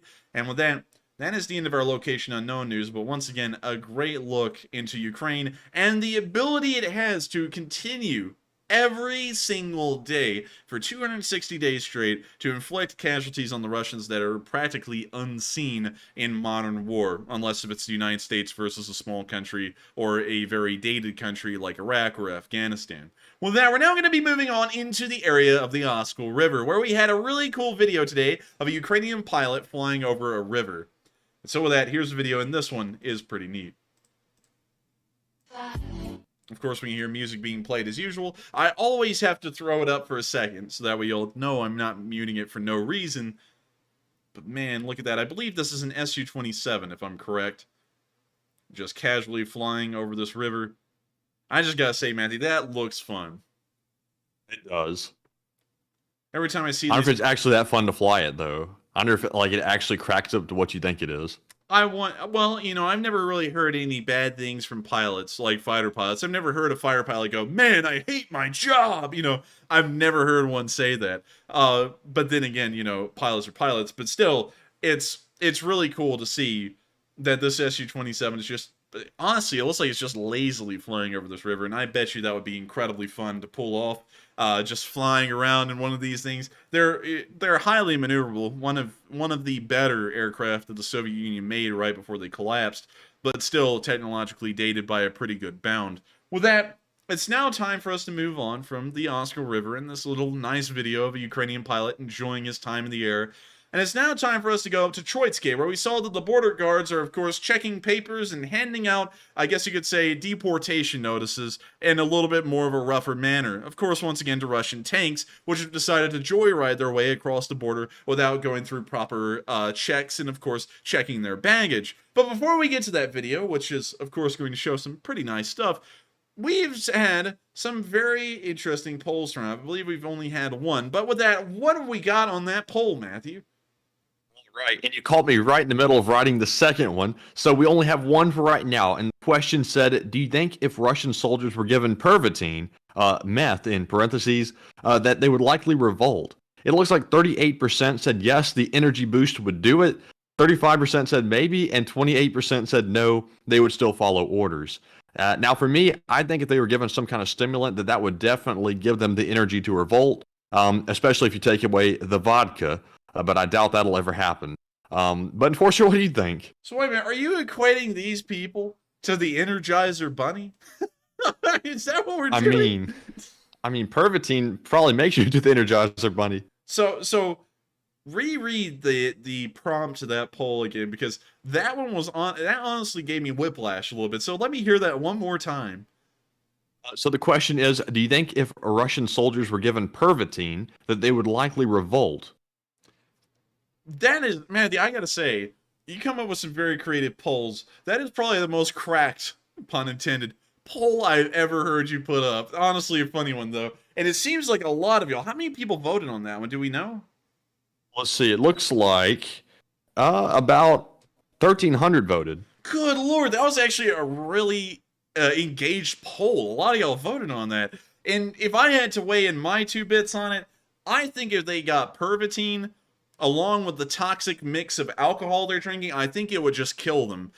Because, like, imagine you've got these reeling alcoholics, and then you give them meth, and I feel like that's a deadly concoction right there. I don't think they would do any of those options. I think they just fall over and die from, like, their hearts just going overdrive and just exploding. But still, if I had to pick out of those options, I would say they would probably revolt, because they wouldn't be, I guess you could say, slow anymore. They would be thinking quite quickly at that point, to say the least. And so with that, I hope that answers that poll fairly well. Probably one of the baddiest polls we've ever thrown up, but I hope y'all had a lot of fun with that one, because that was a really interesting question. And so with that, I believe that's the only poll we have up right now. I think Matthew's writing up the other one. So if you need a little bit of time, Matthew, let me know right now. It'll be a minute. I'm still trying to think of the wording. But we do have super chats here, and that was our last poll for now. So, as y'all saw earlier, Tom J. Oatley, who has been around for quite some time, put in a very generous $300 donation to the stream, but he didn't leave a comment. He didn't even leave a comment. Tom, thank you very much. I have to say, whenever somebody throws in like a very large amount of support, it's like they don't leave comments, and it bugs me, because we want to answer your question so bad, Tom. So if you have a question, feel free to put it down in the live chat, and we'll be sure to answer it. And it really bugs me, because I know, and I've heard this many times before, and I know this is most likely the answer, is that, oh, come on, man. It's like, you don't have to answer a question. I find the stream to be worthwhile, and that's why I send in the support without a comment. But at the same time, I know that like the stream is a base default. We would be covering this news with or without, well, of course we would have to have support to survive, but for the large part, we would still be covering the news. And so I want to make sure that every time someone sends in any kind of support, especially massive amounts of support that is just like unbelievable. Whenever I see support like that, it's like, oh my God, it's like, good Lord, you like our channel that much. It's unbelievable to me. Like it's like still impossible for me to mentally comprehend even now. But I thank you so much for the support. I mean, like, I don't even know where to go with that. To be honest, Matthew. And also, Tom said that he put one in, but Tom, it doesn't look like it attached to the super chat. So if you could tag me in the live chat. Let's see here. He says, I did crowdfunding for Rambo. Crowdfunding for Rambo. Crowdfunding for Rambo. Let me ask for more details. Please elaborate. I would like to know what's up with this Rambo guy and what's he doing. I know who Rambo is before everyone's like, you don't know Rambo? I do know Rambo. So if you want to throw one in, Tom, we will make sure to get to it. But of course, thank you so much once again for the unbelievable amount of support. It blows me away when people send in that much support on their own to this channel. I'm just being me. I torture people sometimes by being me and being like this all the time, but I thank you so much for enjoying this channel and helping me to keep doing this as a full-time job. It means a lot to me, and today I've been doing a lot of research, a lot of looking into how to do some new videos, and I think y'all might be interested in what we have coming in store. I'm not going to say a lot about it now because it's still in its very early prototypical phases, but it may be moving quickly in the future, and y'all may see a brand new kind of video, the likes of which that has never been seen before on this channel, coming out within the next few months, probably the next 2 months or so. And so with that, Do we have any? And also, Tom said, Rambo British volunteer, RD'd like Swiss cheese. RD like Swiss cheese. Sadly, I'm not really sure what that means. Tom, Tom, we need clarification. oh, wounded like Swiss cheese. Does Oh. that say wounded? Yeah, I saw him put in wounded. It says wounded like Swiss cheese. Huh. So with that, I thank you so much for the support, Tom, and also helping this channel to keep on running. And also, I have been hearing recently that there have been some Foreign Legion members who have been wounded or have also died on the front lines. And you've got to give these folks a lot of credit. And the Foreign Legion, I feel at this point, has largely been buried under the rigors of the war, you know, the grinding gears of it. The gears of war don't really allow for people to be remembered forever. We have seen that a lot of the defenders of the Azovstal, they hardly get noticed or even talked about anymore, and that's because the war just keeps on going, and with it, stuff just keeps on happening. And the Foreign Legion deserves more credit, I would say, than any other fighting unit on the front line. They may not be the fighting 93rd. They may not be out there every single day just obliterating the Russians. But one thing you gotta say about the Foreign Legion is that no one asked them to be there. Unlike Ukrainians that are fighting for their very land and fighting to defend their families and their freedom as a nation, the Foreign Legion, none of those members had to be there to defend their nation. They could just go home. The British volunteers could go back to Britain. The Americans could go back to America. They could all go back to wherever they came from, and they would be perfectly fine, just like all of us watching this stream. They could bundle up in their warm blankets and go to sleep. Yet they decided not to. They decided to go and fight for something much greater than them. They went to fight for something that honestly is unfathomable in scale, and that was a very hard word to say for some reason, but it's a huge credit to them that they continue to be out there every single day and put their lives on the line and risk being wounded and possibly killed for a country that isn't even theirs, for an ideal that's just unbelievably large, I guess you could say. And so with that, I thank you so much once again for the support, Tom. I hope that does address that fairly well. And thank you so much once again for helping this channel to keep on running so that way we can keep on covering this news. And so with that, we are on to the next one. And thank you so much once again.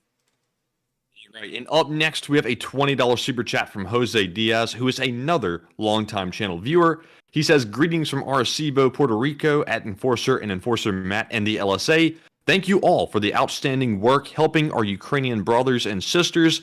Gloria Ukrainia, and God bless Ukraine. Hey, thank you so much for the support, Jose Diaz, who's been around for a long time, and I would say he is the commander of the Puerto Rican detachment of the Lee Spring Army. He has supported us a whole load, and of course, one thing that always distinguishes Jose is that he's very proud to be Puerto Rican, and also good job on always being here in the Lee Spring Army and representing the Puerto Rican detachment incredibly well. And so, moving on from that, thank you so much once again for the support and helping this channel to keep on running. And also, I thank you so much for being an old guard member of the Lee Spring Army. You've helped us out a load. You've also been in the live chat a whole lot. I always see you here, and it's always great to know that a lot of y'all, a lot of folks in the Lee Spring Army watch this news nightly. It's very nice to know that people care about this war so much and this far in. It's 260 days in, and everyone and a lot of y'all still care about it, and you know, and of course this has largely disappeared from I guess you could say the watchful eye of the quote-unquote watchful eye of the public. You know, that speaks in its own right. That's a bit of an irony, or a hyperbole, I guess you could say. But one thing that is interesting, man, I did hear this today. I haven't been able to find a source for it, but apparently in exit polls in yesterday's midterm election, there was apparently a question about supporting Ukraine. And apparently, from what I've heard, the national result was that around 70% to 77% of the U.S. public wished to continue support to Ukraine. Interesting. And I wonder, out of all the people that actually voted in that exit poll, how many actually know the details about the war? I wonder, and that was one thing that was interesting to me. Of course, one thing I would like to say about that, though, we don't touch on politics, and we're not covering anything else about the midterm. Midterm's over, and all I have to say about that, because we don't touch on politics here, congratulations to everyone who ran in the election, whether you won or lost. Hopefully the government that's been elected, at least the Congress and House of Representatives, and whatever it's comprised of now, will help to lead this country into new bounds of success and prosperity, the likes of which the nation has never seen before. And so, with those blessings to whoever's been elected now, I didn't even look at it. We're now going to get back to this, and it's good to know that 70 to 73%. I saw that Activista said it was 73% of the public still supports Ukraine. That's actually higher than Russian war support in Russia, and those polls are probably being fudged a little. So I gotta say, it's good to know that a lot of people in the United States still support Ukraine and want us to continue on. Of course, everyone is helping the United States to support its own interests abroad and helping to keep our European sphere as strengthened and as secure as ever before. And so with that, now that we've addressed that fairly well, we are on to the next one. All right, I think this is the last one of the segment. It goes to Landlubber, who puts in a $20 donation and says, from the LSA, formerly known as D&P. Good work, fellas. And thank you so much once again for the support and also helping this channel to keep on running. And thank you so much for... Oh, wait a minute. Did he used to be D&P? I think so. What's his new name? It's now Landlubber. Oh, wait a minute. I remember we saw him throw it in, and I was like, is that a new one? Like, is that a new guy? Oh, yeah. Yeah. So thank you so much once again for the support. I thought at the beginning you were new, but you're not. You've been around for quite a while. And so thank you so much once again for the support and helping this channel to keep on running. And of course, not to sound like a broken record, but without folks like you who help to support us, we wouldn't be able to keep doing this. And so with that, thank you so much once again. And I have seen some people in the live chat saying, what's up with the 23%? And I got to say this, y'all. I know that that's one thing. And I'll say this very quickly because this is an equal critique of everything. America's largely been moving in these days into the area of outrage. You find anything to outrage over, like, oh my God, look at this, like one county did this and it's insane, the whole country will die. 77% of people in the United States agreeing on anything, or 73% of that matter, is unbelievable. That's 3 out of every 4. You usually never find a consensus like that on anything, and so I'm very happy to see that it's 73 to 77%. That's just incredible to think that so many people still support Ukraine, even though recently it's been something that a lot of people have talked about on the stream. A lot of people have been thinking that it may be half and half nearly. We can see that a lot of people still care about Ukraine and America, and I got to say that's a great thing. The other 23%, maybe they just don't know about the details of the war. Maybe they've been a little bit misinformed, but I'm still happy to know it's 3 out of every 4. And so with that, we are now going to be moving on into the northeastern area of the front and continuing on the rest of the news for the night. Starting off with our wonderful border guards, which have been ensuring that Russians aren't checked before they cross the border or they get the short end of the stick. And this was actually shown in the location unknowns, and I remember that I actually found this one later on and a location and then put it in this part of the front line. So sorry about that, but we're going to show this again as the border guards are ensuring that the Russians keep on their side of the border.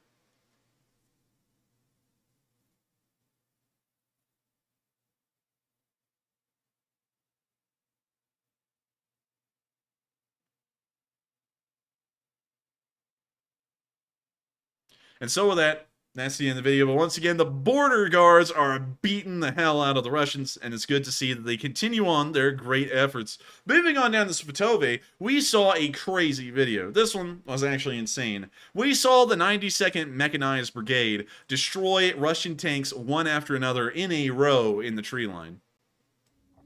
We're going to have to mute that because that's about to become Trap Remix here in a second.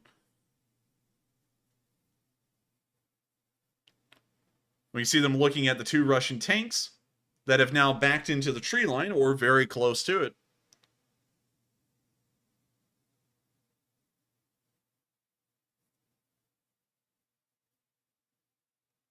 You see them just patiently waiting as the border guard, well, not the border, I'm sorry, the 92nd Brigade, I'm still caught up on the last video. The 92nd Brigade is making sure to get the shot right on the mark.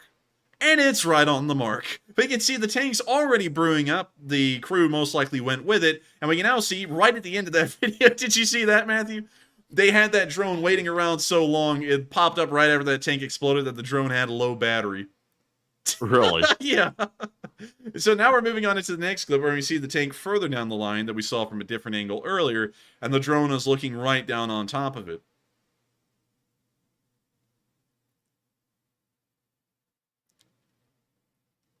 Of course, once again, patiently waiting for the 90-second to do its magic, and hocus pocus, I put an artillery shell on your T-72, and it's gone.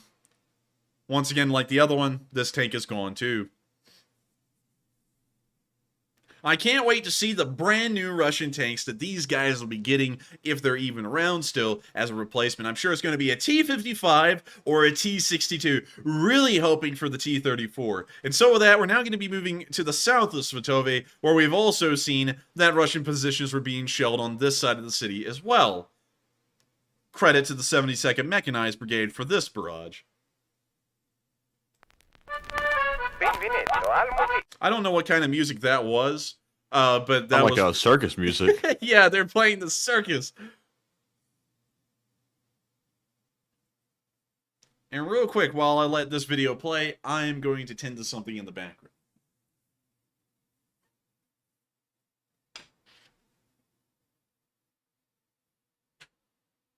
I think you need to mute your mic, Enforcer.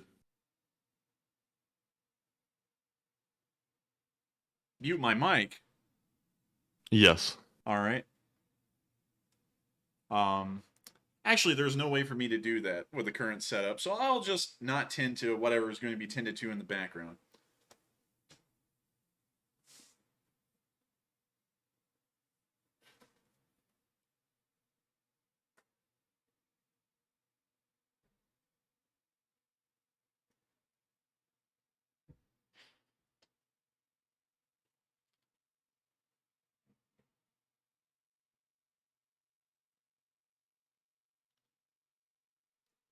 And now I'm back. Now I'm sitting back down, and we can see that the artillery barrage is continuing on with great fervor.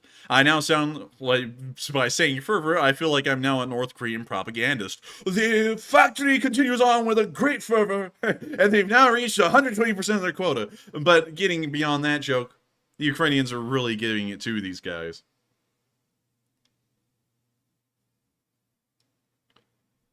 And real quick, just in case you're wondering what was going to be happening behind the scenes, I was actually trying to go to the restroom, so, you know. Because I see someone like, he's taking a snow day, and no, I'm not. I'm just trying to go to the restroom. Alexander Neff said play the bagpipes. No, I'm sorry, not that either. It's not that exciting. See the artillery still coming down. You can see that this building looks like a well-cooked, I would say a burnt hamburger patties. It's got this white vapor coming off of it, much like my dad's hamburgers whenever he barbecues. They're burnt.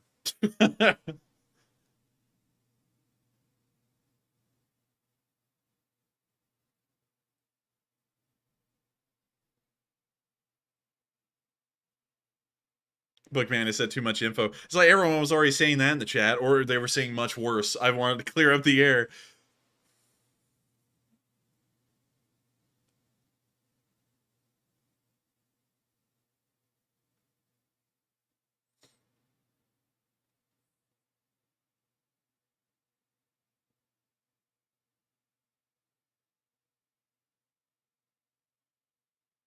And so with that, that's the end of the video. And it's nice to see that the Ukrainians have continued to barrage the Russians on the southern end of Svatove. Of course, credit to the 72nd Mechanized Brigade for the precision strikes. Moving a little bit further down the front line, we can see some really thick mud. And I'm sure y'all all want to hear me say this. It's the word that I've said about 1,000,000 times to describe what appears to be a slush of mud that is only found in the eastern area of Europe.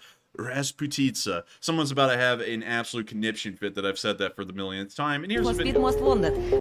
We hear some trap music playing once again, and we can see that that Humvee is halfway buried in mud.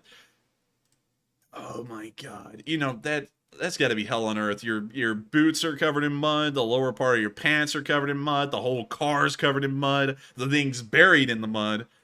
I would hate to be over there right now in those kinds of weather conditions. That just looks terrible. And so with that, that's the end of that video, and we're now going to be moving out of the northeastern area, and while we've gotten a pretty decent amount of news, and it looks like the Ukrainians are inflicting casualties on the Russians, it appears that no frontline changes have been made, and the front line's largely remaining stagnant as of right now. However, moving on down to the area of Sperene, we did see an idiot. Now, Matthew, I know you're probably very busy with the live chat, but I highly recommend you watch this video as the Kadyrov are back at it again. They've finally made it back to the front lines, and with it comes the stupidity that they've never dropped. I would play the music. I gotta play the music towards the end. But we see him using a pump-action grenade launcher. I forgot what this thing's called exactly, but it's pretty common. We see him firing out the window like an absolute geed, and I believe here at the end we're about to see the fun part. Yeah, right here. Wait, hang on, let me go back. Oh, he's so cool. Oh, he's firing it at the hip. He's not even aiming the thing hardly. Well, he's not really firing at the hip. He's firing from the chest, but he's not even aiming it hardly. And so Goofball, Mr. Klutz here, has fired it, and the grenade hits something right in front of the building and exploded, and that's why the whole building looks like it's about to come down. Did they upload this themselves? Yeah, they uploaded it. Why would they do that? I guess they look cool. It's for the Vine. And so with that, that's the end of that video. But I gotta tell y'all, the Kadyrovites, oh my god, they never make a good case for themselves wherever they go. They even upload their own failures. It's sad to see. It's sad.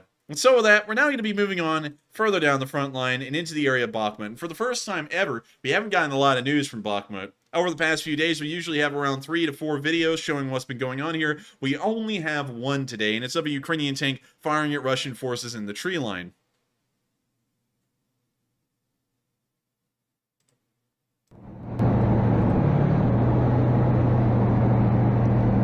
And I'm going to allow y'all to watch this while I try and go tend to something in the background.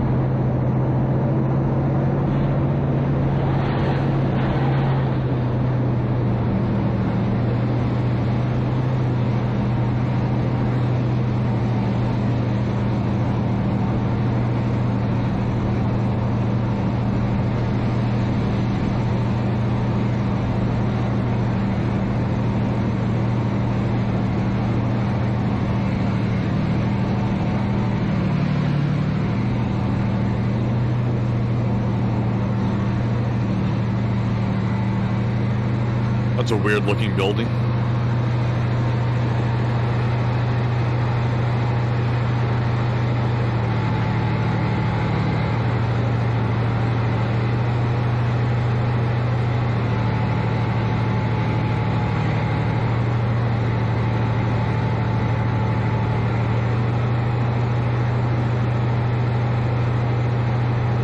And I have now returned as the tank is now taking up a position on a ridgeline.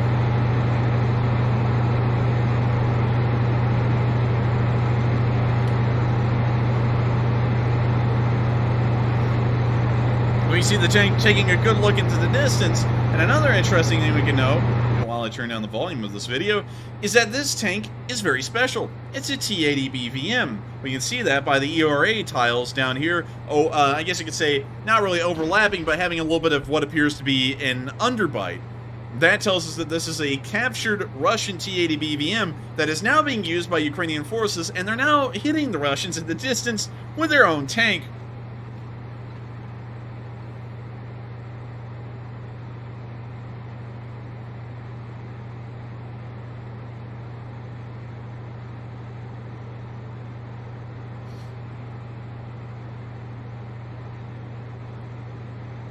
See the tank looking around a little bit more.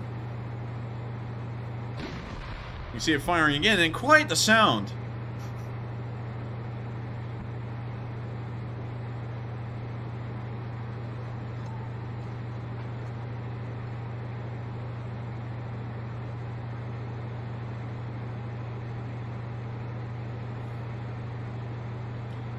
So you're taking a good look again. And I also noticed, I don't know if y'all have seen this as well, but there's some kind of a line that's hanging over the barrel, and I'm wondering if that is an electrical line. We're now going to skip forward a little bit further in the video. And when you see that this tank has largely been here in the same spot the entire time, practically being artillery support for whatever is in the distance. We now see them elevate the barrel at a pretty high angle, actually, for the moment. That may be due to reloading. We now see the barrel stabilize again. It was for reloading.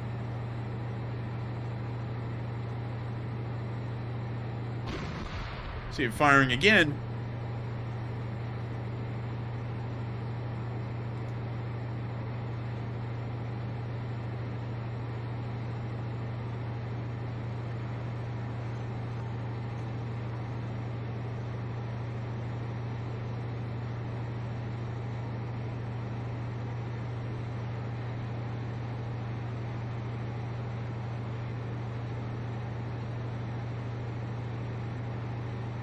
We're now going to skip forward a little bit further in the video. Well, that was a nice way to skip frames. When you see that the tank is still in the exact same spot, around 11 minutes later, and it's still firing at the Russians.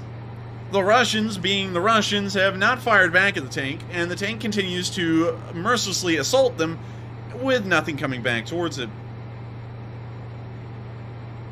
And we're now going to skip forward all the way to the end of the video, 15 minutes in. See, the tank is still in the same spot, still firing at the same location.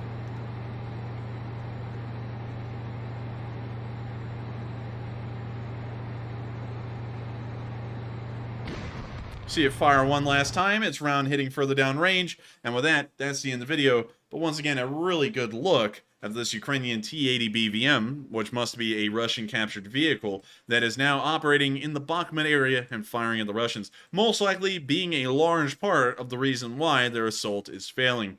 With that, we're now going to be moving out of the Bakhmut area, as while there's only one video, there's not a lot of activity to report there or frontline changes that can be accounted for. We're now going to be moving down into the area of Donetsk, where we've seen something quite interesting. Wake up the family, wake up the kids, the hype train will begin. I'm sure, and I know that this is going to happen. The news is going to be making their rounds in this stuff, because they popped up again. The BMPT Terminators have been spotted in Donetsk, and I'm sure that the news is going to start spinning the stories as the death machines are back. If they put them on the front lines, the Ukrainians are done for.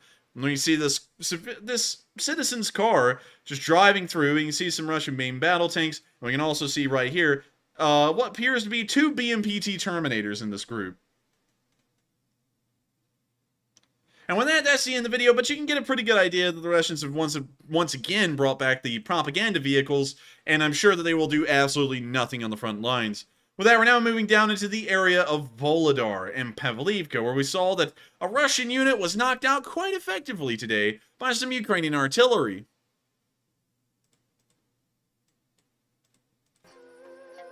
We gotta mute that. We see some Russians trying to move across the road. You can see a smoldering BMP-3. We can also see, well, that might also be a BMP-2. I'm not really sure, because we can see another BMP-2 that's been destroyed on the other side of the road. The Russians are continuing to move on and try and run away. You now see them getting up and going into a full sprint. He gets down on all fours and breaks into a sprint. He's gaining on you. I think, I don't know if Matthew remembers where that's from or not. Maybe he will. I was racking my brain trying to figure out what that meant. Shia LaBeouf. Oh, that was a long time ago. That was a long time ago. But with that, that's the end of that video. And it's nice to see that the Russians have lost 1 main battle tank and 2 BMP-2s, all in one area, smaller than the size of, I guess you could say, a city street corner. With that, we're now going to be moving on from this little clip in the Volodar area and on into something that is incredibly interesting. Some of y'all may remember the crazy Humvee machine gunner that we showed on this channel before, who had conducted a raid on Russian lines. He has revisited this channel again, but this time he has a pretty insane video as a raid went wrong and his Humvee ran over a mine. I'm going to show y'all what happened. Of course, I'm going to have to be very careful because while I did watch over it a little bit earlier to make sure that there was nothing too insane in it, something may have gone over the radar for me, so I'll have to make sure to double check it as this video goes on. But here's the video of a raid that went slightly wrong, but they recovered it quite well. You see him firing off the 50 cal. We hear fire come in and bouncing off of the ground or the Humvee itself. We can see him staying low as the Humvee is now turning around. Now see him getting up a little bit and firing the machine gun to the rear. Ride's getting a little bumpy, and they run into an anti-tank mine. The gunner falls into the turret, and now I've got to mute this because the copyrighted music will now play for the rest of the video, unfortunately. But when you see that smoke has filled the internal cab of the Humvee, and we can see what appeared to have been maybe a small flame at the front for a second, we don't see it anymore. In fact, that's not a small burning flame, that's some kind of an orange marker. We can now see that they've opened up the door. They're getting out. We can see that everyone's trying to organize themselves and see what's going on. One of the soldiers checked him out. He's now out of the vehicle.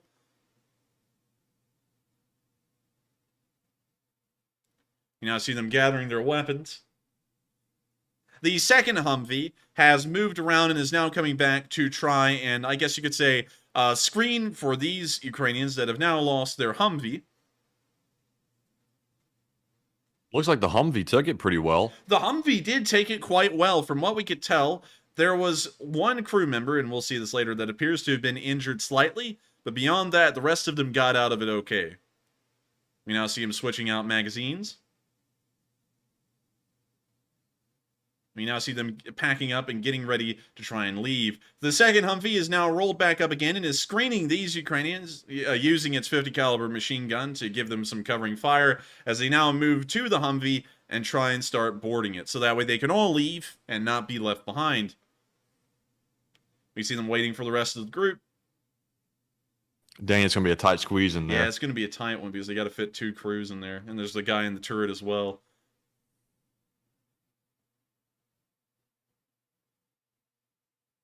Well, that's the end of the video. We didn't get to see the conclusion to it, but I hope that Nucking Futz is as good off as he can be. It scared the hell out of me when you just said that. Well, that's actually this guy's account name, and he's also been on Operator Starsky's channel. Operator Starsky actually did an interview with him, I believe, about a week or 2 ago. And real quick, just in case y'all wondering, that video didn't really show a lot. It showed it from his perspective, but what did it really look like? There was actually a drone that was flying over them the entire time and caught the whole thing on film from the air. And so here's the second perspective of this entire debacle occurring. When you see the Humvees moving forward, and remember, Nucking Futz is in the lead Humvee, he's not in the rear one. So now you can see them making the loop around that tree. And now turning back around as they're both Humvees are laying down machine gun fire. We can now see the front Humvee racing for it. It'll take a right near that crater, and it runs right into the mine. Right. Let's see. Right. I got it right there. The Humvee's now run into the mine. Chunks of it are flying everywhere. The second Humvee is now veered further to the right and past another crater. It will then loop around a little bit later, like we saw in the other footage, to screen for those that were in the other Humvee.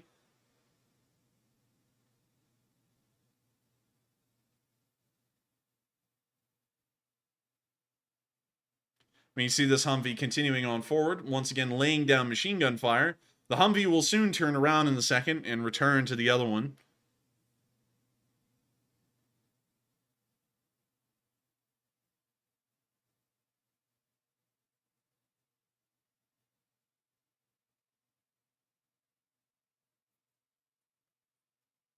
And we now see the crew outside the Humvee.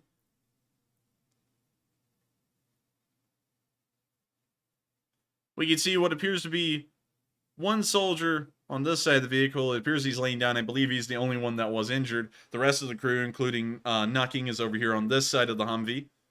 And the video ends there. We don't get to see Nucking get inside the other Humvee, but that shows from the air how the entire, I guess you could say, scenario unfolded from a bird's eye view. Probably the best documented incident that we've seen as far as a Humvee raid has gone in this war. And I think that while it's quite unfortunate and very harrowing to see that they were that close to, becoming casualties, it is still incredibly interesting to see that it was caught from both the first-person perspective and from the air. I'm sure that the Ukrainians will probably the area of Volodar, Pavlivka, and Yaharivka. While we've seen a decent amount of activity here, the Russians have not gained any ground whatsoever. The Ukrainians continue to hold the line and inflict massive amounts of casualties on the Russian forces in this area that are still attempting to push. With that, we're now moving down to the area of Rykov, where we saw that the entire front line relying on this one grad. The Russians only got one grad left in the Zaporizhia area, and here it is in action. And of course, this is exaggerating, but it's kind of bizarre to see a grad operating solo as far as the Russian armed forces are concerned. Now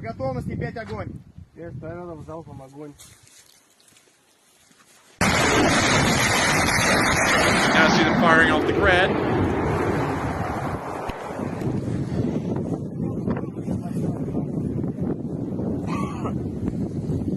And we can hear one of them cough on the dust, and with that, that's the end of the video. But it's good to know that the Russians are down to one grad in the area. Moving on over to Novahorivka, we saw that more Russian forces were being destroyed in the Zaporizhia area as well by the Excalibur. Wow.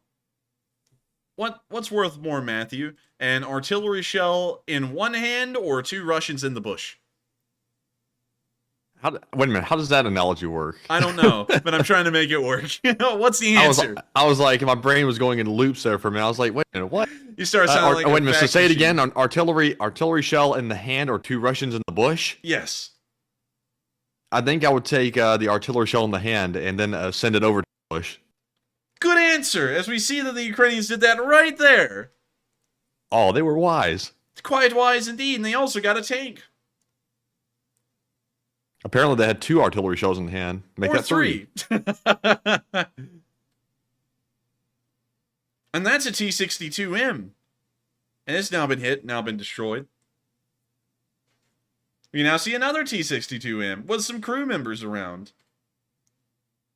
And, yeah, well, we're not going to rewind that, but it looks like they may have gotten some flight miles there, a couple of them. And so with that, that's the end of the video. But once again, a very interesting look at the Excalibur rounds helping the Ukrainians in the southern front. And so with that, while we have some pretty interesting news from the rest of the southern front outside of Volodar, we have not seen any frontline changes occurring as of right now. It appears that the front line in this area is stagnant as well, although it appears that the Russians are still taking casualties on what is literally a quiet front line. With that, we have now covered all of the news from around the world and inside of Ukraine, and so it's now time to go to Kyiv, to the north of the country, to the capital city, and listen to the speech from President Volodymyr Zelensky. And so, without further ado, here's the one, the only, President Zelensky on day 260 of the war. And so, here he is. Бажаю здоров'я, шановні українці. Сьогодні день почався дуже рано із засідання Ставки Верховного Головнокомандувача. Детально розібрали ситуацію на передовій, південь, схід, дуже уважно Донбас. Зараз на Донеччині найбільше протистояння, дуже важливо, там багато вирішується, будь-які втрати там, це втрати і далі в країні. Тому стоїмо міцно, нічого не здаємо. Я дякую кожному нашому герою, який стримує ці страшні атаки окупантів, постійні атаки. Південь потроху, рухаємось, укріпляємо позиції крок за кроком. В інформаційному просторі сьогодні дуже багато радощів і зрозуміло чому. Але емоції наші мають бути стриманими завжди під час війни. Годувати це виборюємо. А коли виборюєш, треба розуміти, що кожен крок – це завжди спротив життів наших героїв. Тому ми рухаємось дуже акуратно, без емоцій, без зайвого ризику. В інтересах звільнення всієї нашої землі і щоб втрати були якнайменші. Саме так ми забезпечимо звільнення Херсону, Каховки, Донецьку, інших наших міст. Але це буде наслідком саме наших зусиль, наших оборонних операцій. Тих, які зараз тривають, тих, які ще плануємо. І я хочу зараз ще раз і окремо попередити кожного в Москві, хто приймає відповідні рішення. Будь-яка ваша спроба підірвати Каховську ГЕС і затопити нашу територію та зневоднити Запорізьку атомну станцію означатиме оголошення вами війни всьому світу. Подумайте, що з вами тоді буде. Також обговорили на ставці постачання і виробництва зброї, нашої зброї, ремонт техніки, триваючи посилення нашої протиповітряної і протиракетної оборони, відновлення критичної інфраструктури після російських терористичних ударів, передусім енергетики. Станом на цей вечір стабілізаційні обмеження постачання електрики є в 15 областях і в місті Києві. Аварійних відключень немає. Всюди, де електрика відключена, це має відбувати згідно із опублікованими графіками. Будь ласка, якщо відключення вашого будинку чи вулиці відбувається сьогодні не за графіком, повідомляйте місцеву владу і представників енергокомпанії, яка вас обслуговує. Вони повинні виправити ситуацію і слідувати графіку. Говорив сьогодні з прем'єр-міністром Нідерландів Марком Рюте якраз про відновлення нашої енергетики, захист українського неба. Дякую за готовність допомагати. Окремо обговорили експортну зернову ініціативу, фундаментальну необхідність подовжити і розширити наш зерновий експорт. Домовились ще тісніше співпрацювати для підтримки українських ініціатив в ООН. Завтра буде дуже активний переговорний день, заплановано багато контактів. Саме цими днями завершуємо нашу підготовку до можливої участі України в саміті Великої Двадцятки наступного тижня. Українська позиція сформована. Як і завжди, наша позиція відповідатиме інтересам глобальної безпеки. Ввечері підписав черговий указ про нагородження наших воїнів. 106 військовослужбовців Збройних сил України відзначені державними нагородами. І ще одне, дуже важливе. Сьогодні відзначаються День української писемності та мови і Всеукраїнський день працівників культури та майстрів народного мистецтва. Відбувся і диктант національної єдності. Я дякую усім, хто приєднався до написання диктанту. Це важлива щорічна традиція. І, знаєте, хочу привітати сьогодні не лише тих, хто навчає мові та літератури, працює в сфері культури та зберігає народне мистецтво. Я хочу привітати усіх наших людей. Україна вистояла, Україна захищає себе і обов'язково захистить. Це вже не питання, чи бути Україні і всьому українському. Україна є, Україна буде. А наші воріженьки згинуть як роса на сонці, чи як російські переправи під ударами хаймарсів. Слава Україні! And with that is the end of the speech from President Volodymyr Zelensky, and that also wraps up our Day 260 news summary. I thank you all so much once again for watching, and if you did enjoy, please make sure to subscribe and hit that like button on this stream. That helps YouTube to know that people do enjoy this channel and also want the news to spread to more people, and so it helps the Lee Spring Army to continue to grow. And so with that, thank you all so much once again for watching the news segment. We're about to be moving into the question segment, so if you have thrown in a question in the live chat, stick around because we will get to answering those after we address the super chats. And so with that, start us off, Matthew, with those polls. We don't want you physically assaulting anyone, though. All right, so we do have 3 polls for our final question segment of the night. And up first, we have a philosophical poll. I haven't done one of these in quite a while. So the question is, you are a Ukrainian soldier. Realistically speaking, how would you treat captured Russian soldiers? It looks like 76% said respectfully, according to law, 10% said would disregard, not concerned, and 14% said no sympathy and no kind treatment. And I will say that I had to word this poll somewhat carefully because we do have to keep in mind this is YouTube after all. But the third option was the most harsh, and the first option was the least harsh. Now, honestly speaking, I have to be totally honest here. I would have to go with the middle option. I wouldn't go out of my way to be cruel or anything, but I wouldn't go out of my way to be kind either, because they've probably committed some bad atrocities, most likely. But Enforcer, what say you? I would have to say, I would honestly have to be in the smallest voting portion. I don't know, because when I think about that, I would really honestly have to go with everyone who says respectfully according to law. But at the same time, I can understand Ukrainians that don't really treat them all too well. Because one thing you have to remember is that some of these soldiers may have already lost family in merciless Russian bombardments and attacks. And that adds a little bit of an extra level to it. So that's a really tough one for me. But I would guess I would have to go with respectfully and according to law, because that is the right thing to do. Although it may not be the what you, I guess you could say, what your feelings or your emotions would make you do in the heat of the moment, if you were actually being affected directly by the war. And so, of course, it's very hard for me to answer that one because I'm not a Ukrainian soldier. It achieved its objective then, the poll. Yeah, that's a really tough one. But with that, I hope I answered it fairly well. And with that, we are on to that. Also, Matthew, real quick, did you see this one? Real Truth said, "The Enforcer, why are all of you acting so childish, insulting people who do not agree with you? When have we done that?" I don't know. I would really like an answer to that, because that is an interesting statement that I don't really think has any support. And so with that, we are on to the next poll. All right, and the next poll said the U.S. refused to send advanced drones to Ukraine due to OPSEC. Was that a good move by the USA? It looks like 44% said yes, the USA must maintain OPSEC. 26% said maybe, but I need more info. And 30% said no, Ukraine needs those weapons. Now on this one, I'm going to have to go with the 44%, because apparently I'm not quite sure exactly which drones they were trying to get, that the Ukrainians were trying to get. But it sounds like they were our most advanced ones, and I'm not sure if we should send those over because they could be captured by the Russians, and that would put us in a very, very vulnerable spot. But Enforcer, what do you think?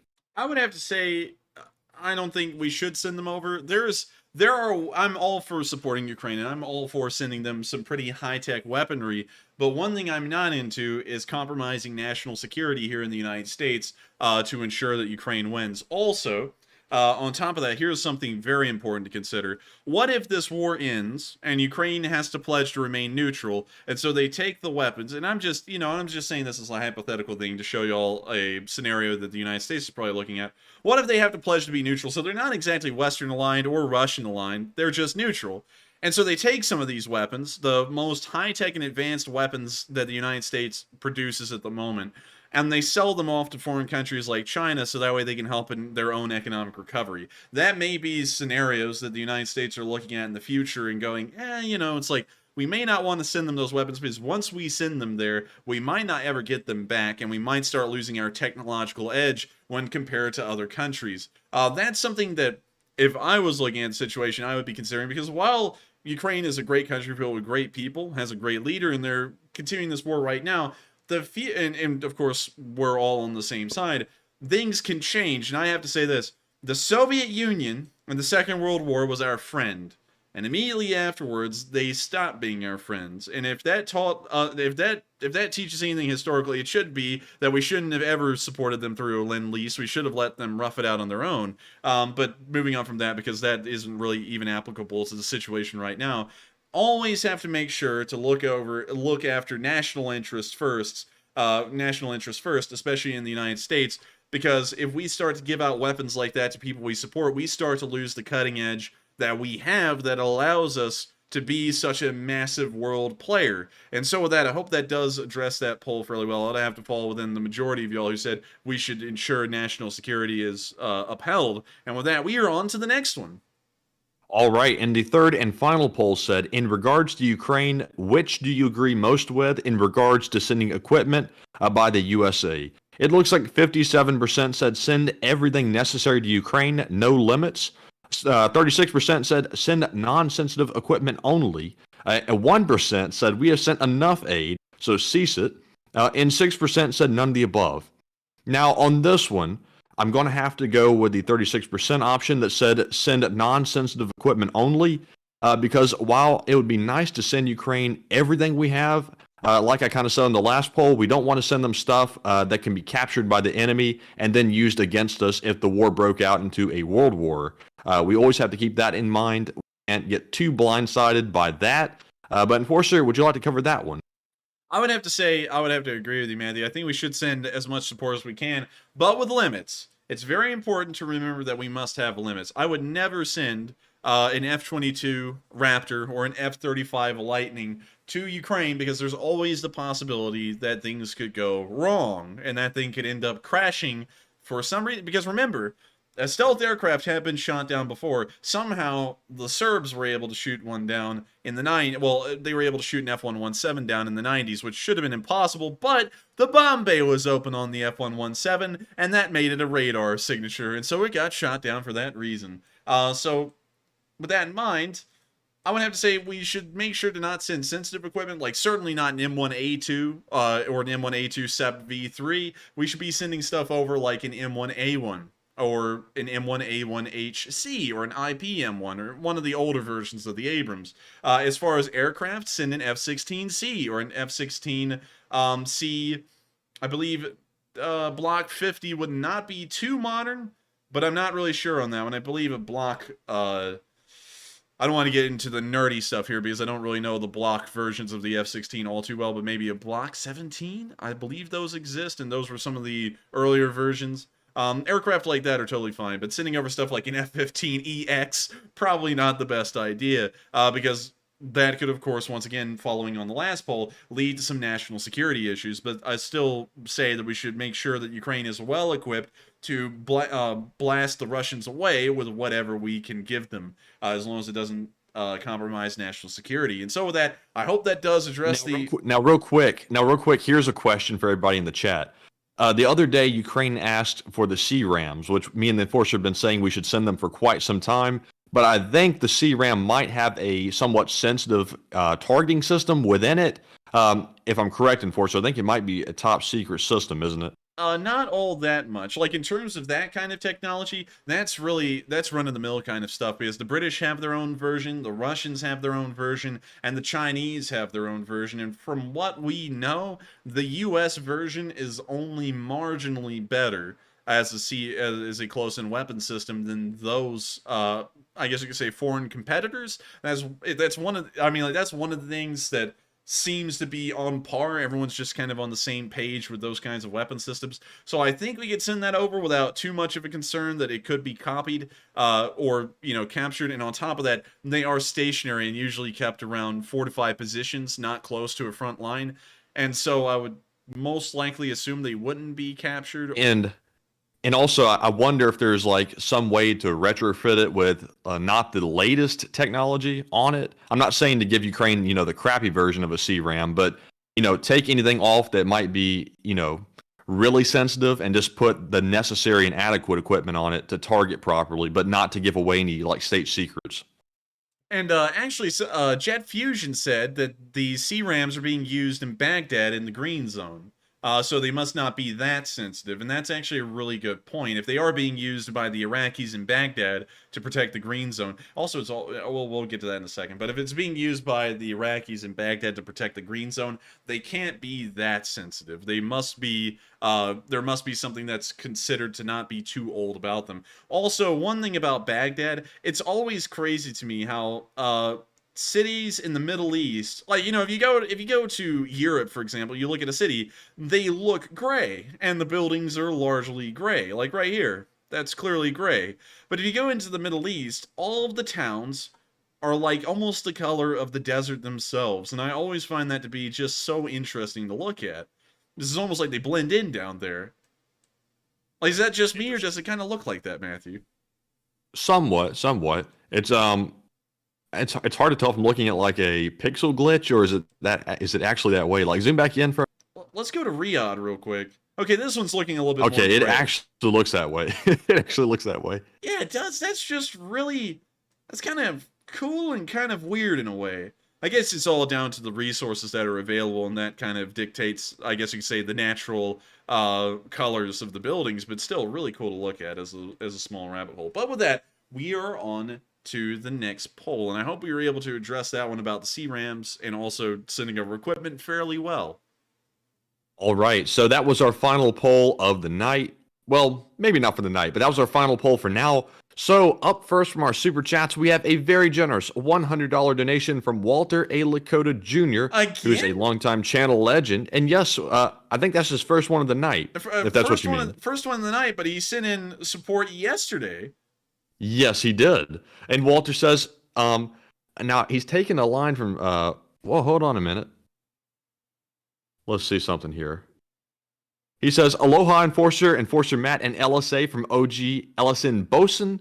It seems maybe the UKA might drive or split the land bridge to the Azov Sea and swing either to the east or west to cut the Russia into two halves, or RUA. It seems that now RUA has serious internal issues. And thank you so much once again for the support, Walter. I did not expect you to send in a massive amount of support tonight, considering that you sent in an unbelievable amount of support last night. But I still thank you so much once again for helping out this channel. And seriously, you've helped us out a whole load in keeping everything running and the lights on behind the scenes.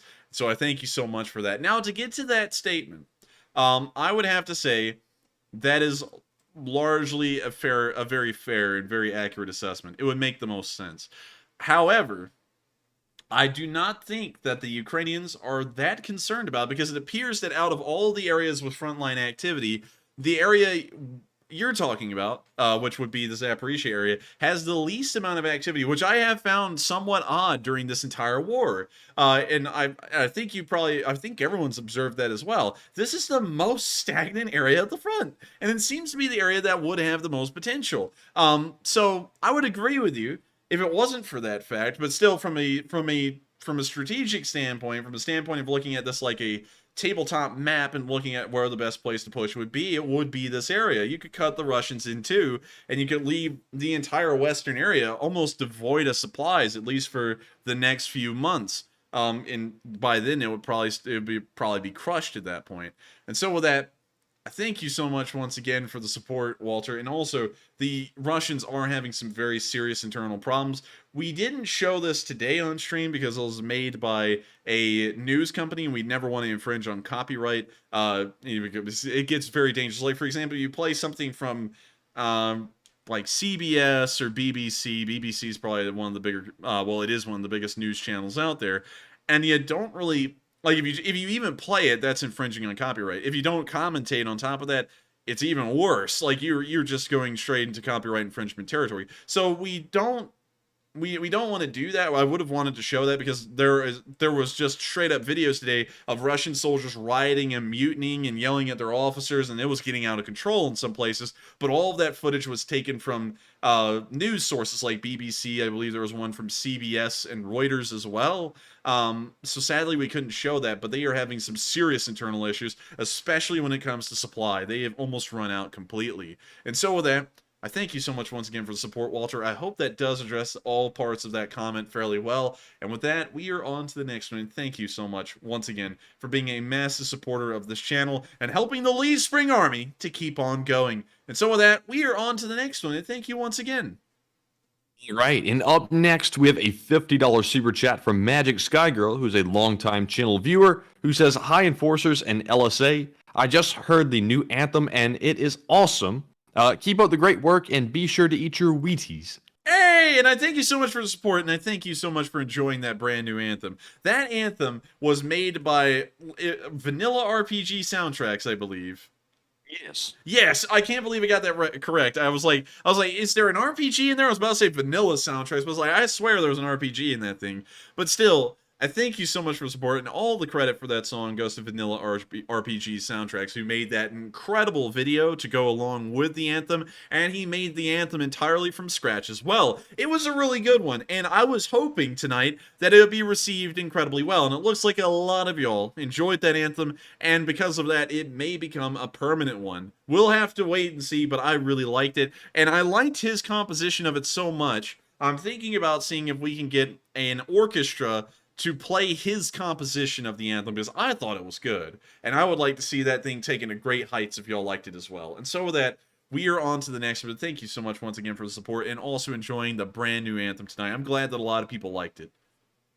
Yes, indeed. And up next, we have a $50 super chat from BC Skyman once again, and this time he sends in a super sticker of the YouTube pair riding a cruise missile into the sunset. And exploding. Oh my god. And exploding too. Oh, Hey, good. YouTube, Okay. hey, YouTube needs to come in here and age restrict that. It's showing death. What's going on here? You know, but Now, if they actually come in here and age restrict us for their own sticker, that's going to be something. You know, if they did that, I would have lost all hope. But with that, moving on from that, I thank you so much once again for the support, BC Skyman, and also showing us such a vile and sickening depiction of death.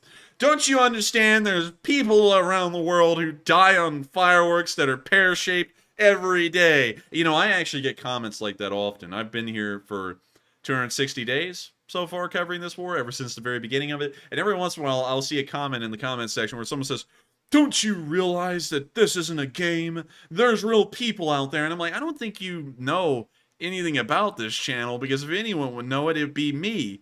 It's just, you know, not going through the whole spiel of what covering a war for 260 days is like, but you know, that's still funny to me, and I hope you know, BC, that that's just a joke. But thank you so much once again for the support, BC Skyman, and helping this channel to keep on running, and also sending in a really interesting emoji. I think YouTube ought to do something about that. But with that, we're on to the next man. Thank you so much once again for the support. All right, and up next, we have a $20 super chat from Prophet of Spiz, who says, "I had to kick some money after seeing my photo of Castle Dnipro in Wales the other day." And thank you so much for the support. I don't know about kicking money. I don't encourage the abuse of tangible currency, but Dinas in Paus in the UK. Dennis. Ugh. But let's see here. Let's drop down here and take a look at this. Oh, nice. Oh, look, it's got the Texaco. Oh, Texaco. Texaco, a very British brand. Try our high pressure. Why is that in German? Oh, it's Karcher. That's a pressure washer company. Huh. Wow, they're branding the whole car wash off of the washing equipment. That's interesting. But still, that's pretty cool. Let's see here. So what else we got? Got the gas station. This looks like a normal British town. I remember driving through some villages that looked a lot like this on our way to Bournemouth, I believe, if I'm correct. I think so. Yeah. And why did you kind of pick up a small British accent, Matthew? You said, "I think so." Like, you gotta fit in with the theme. When in Rome, do as the Romans do. I have a lot of powerful friends in Rome. And a lot of people know where that joke comes from. But thank you so much once again for the support in letting us take a look at the little town of Dnipro, outside of Cardiff. And also it has two railway stations. You can literally ride not from one, but two. That is actually ritzy. You can ride from one end of this village to the next on the train. Like, that's actually really nuts. And it's a very small one. Also, here's a Tesco, which is like, I guess you could say the British equivalent of Walmart. I guess this is like your Walmart neighborhood branch. Are you gonna go down to the Tesco's and grab some milk? I went to the Tesco's and I saw something absolutely wild. But yeah. It's like, what is it? Is it the equivalent in Britain of saying Tesco's, like Walmart's in the United States? That's a good question. Also, what do y'all prefer, my British viewers or my British friends? Do y'all prefer what is it, Matthew? It's not Aldi. What's it called? What was the one we went into? Asda? Yeah, Asda. Do y'all prefer Asda or do y'all prefer Tesco? Leave us a comment to let us know. We're going to go to an Asda real quick. Here's the Asda in Cardiff. I like Asda better, I gotta say. Asda is like the, what is it, British Walmart, I think? Yeah, oh yes, definitely their version of Walmart. I think Tesco is closer to Walmart over here. I see the Walmart logo over there on the little sign, the Asda price sign. Yeah, it is, yeah. That's weird, but it looks nicer than Walmart. Yeah, I see everybody in the chat saying Asda equal Walmart. And yes, it looks very similar, but a lot cleaner. Yeah, and that's also pretty crazy to know that the Walton family owns Walmart and Asda, which is a very big grocery store chain in the United Kingdom. That's actually kind of crazy. Also, is that booze? Dang, in Britain, you don't just have this stuff out there in just a plain, like, here in Alabama, in case y'all don't know how this works, you can buy, like, beer and wine in a grocery store, but you can't buy spirits. This appears to be, like, let's see, Captain There's rum. Yeah, you can't buy this stuff in a normal store in the South. You have to go And you also can't buy it on a Sunday. But no, you actually can buy this stuff in a grocery store, you know. When? Where? I've never seen like hard liquor being sold in stores before, like Publix or Walmart. I've always seen it being sold in an ABC store. I think they have some in Walmart, but now that I say that, I'm second guessing myself. Let's see, there should be an ABC store right here. Just so that way our European viewers are informed on what it's like over here. This... Wait a minute. Hang on. Where's the freaking ABC store? Oh, remember they went out of business right there, I think. Really? But this Yeah, I was think taken they in moved. this was taken in 2018 though. Oh, it used to be a Tuesday morning. And then they moved across the street and then they shut down. So, anyways, moving on from that. Yeah, let me pull up ABC beverage. Let me try to find one. Well, there it is again. Great job, thank you. Let me ABC beverage. Let's see their locations real quick. I want to find y'all one. So here's an ABC Select Spirits in Mountain Brook, which is one of the more affluent areas of Birmingham. And this is where, oh my God, that's fine. Wow, they got a Richie ABC in Mountain Brook, a $5,000 jug. Like what? Only in Mountain Brook. Yeah, only in Mountain Brook can a Hennessy be $5,000. And Mountain Brook, for anybody who's not from Alabama, is kind of like the only place in Alabama where it's kind of like the snobby part. And hopefully there's no Mountain Brook people in the chat. I wouldn't say but they it's know what I'm snobby. talking about, probably. I wouldn't say it's snobby. I would say it's more where, I guess you'd say, like the businessmen of the businessmen and women of Birmingham live, because I believe the guy who owned Shipped, or at least founded Shipped, lives in Mountain Brook. So I guess you could say it's just like the people in Alabama who made it, they live in Mountain Brook. But moving through, oh my God, wow, this thing is Ritz beyond belief. Oh, wait a minute, now I know why. I know why, Matthew. It's near. It's in that place. Yeah, it's in that place. So that makes sense. But still, moving on from that, this is where you have to get alcohol in Alabama if you want anything strong. You know, that's not just a beer or a wine, or I guess you could say a softer drink.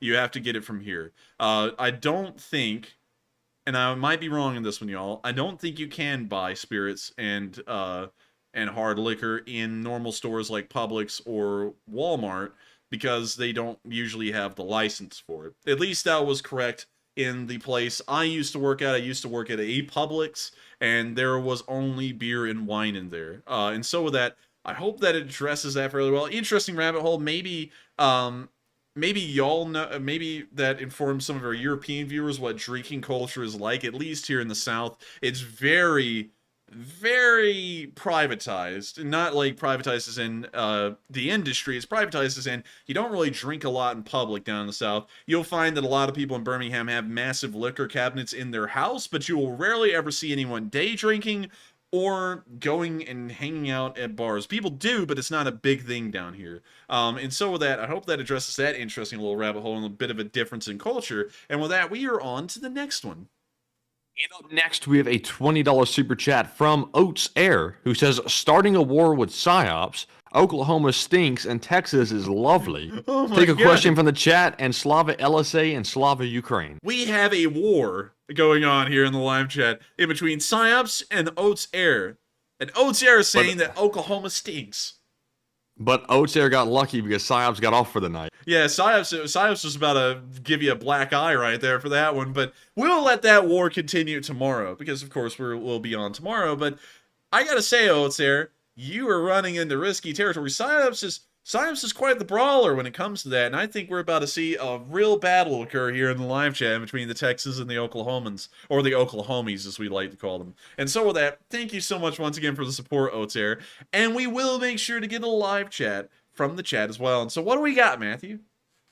Right. And also, BC, please bring us back some venison, if you could, please. But anyways, moving on to that live chat question, it goes to Karen Vaughn, who says, has there been any more reports of sabotage in Russia?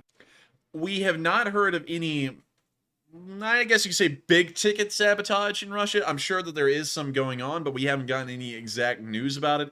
And so the answer to that question, I really hate this sometimes, man, because I always feel like I'm giving the live chat questions very short answers, but sadly, we haven't heard anything, so there's not really much for me to add. I think the last major report of sabotage that we had gotten from inside of Russia was when the last major warehouse burned down, and I think that was about 3 weeks ago. But beyond that, we haven't gotten any other news. And so with that, I hope that does answer the question fairly well. And with that, thank you so much once again for the support, Oats Air, and also sponsoring a live chat. And with that, we are on to the next one.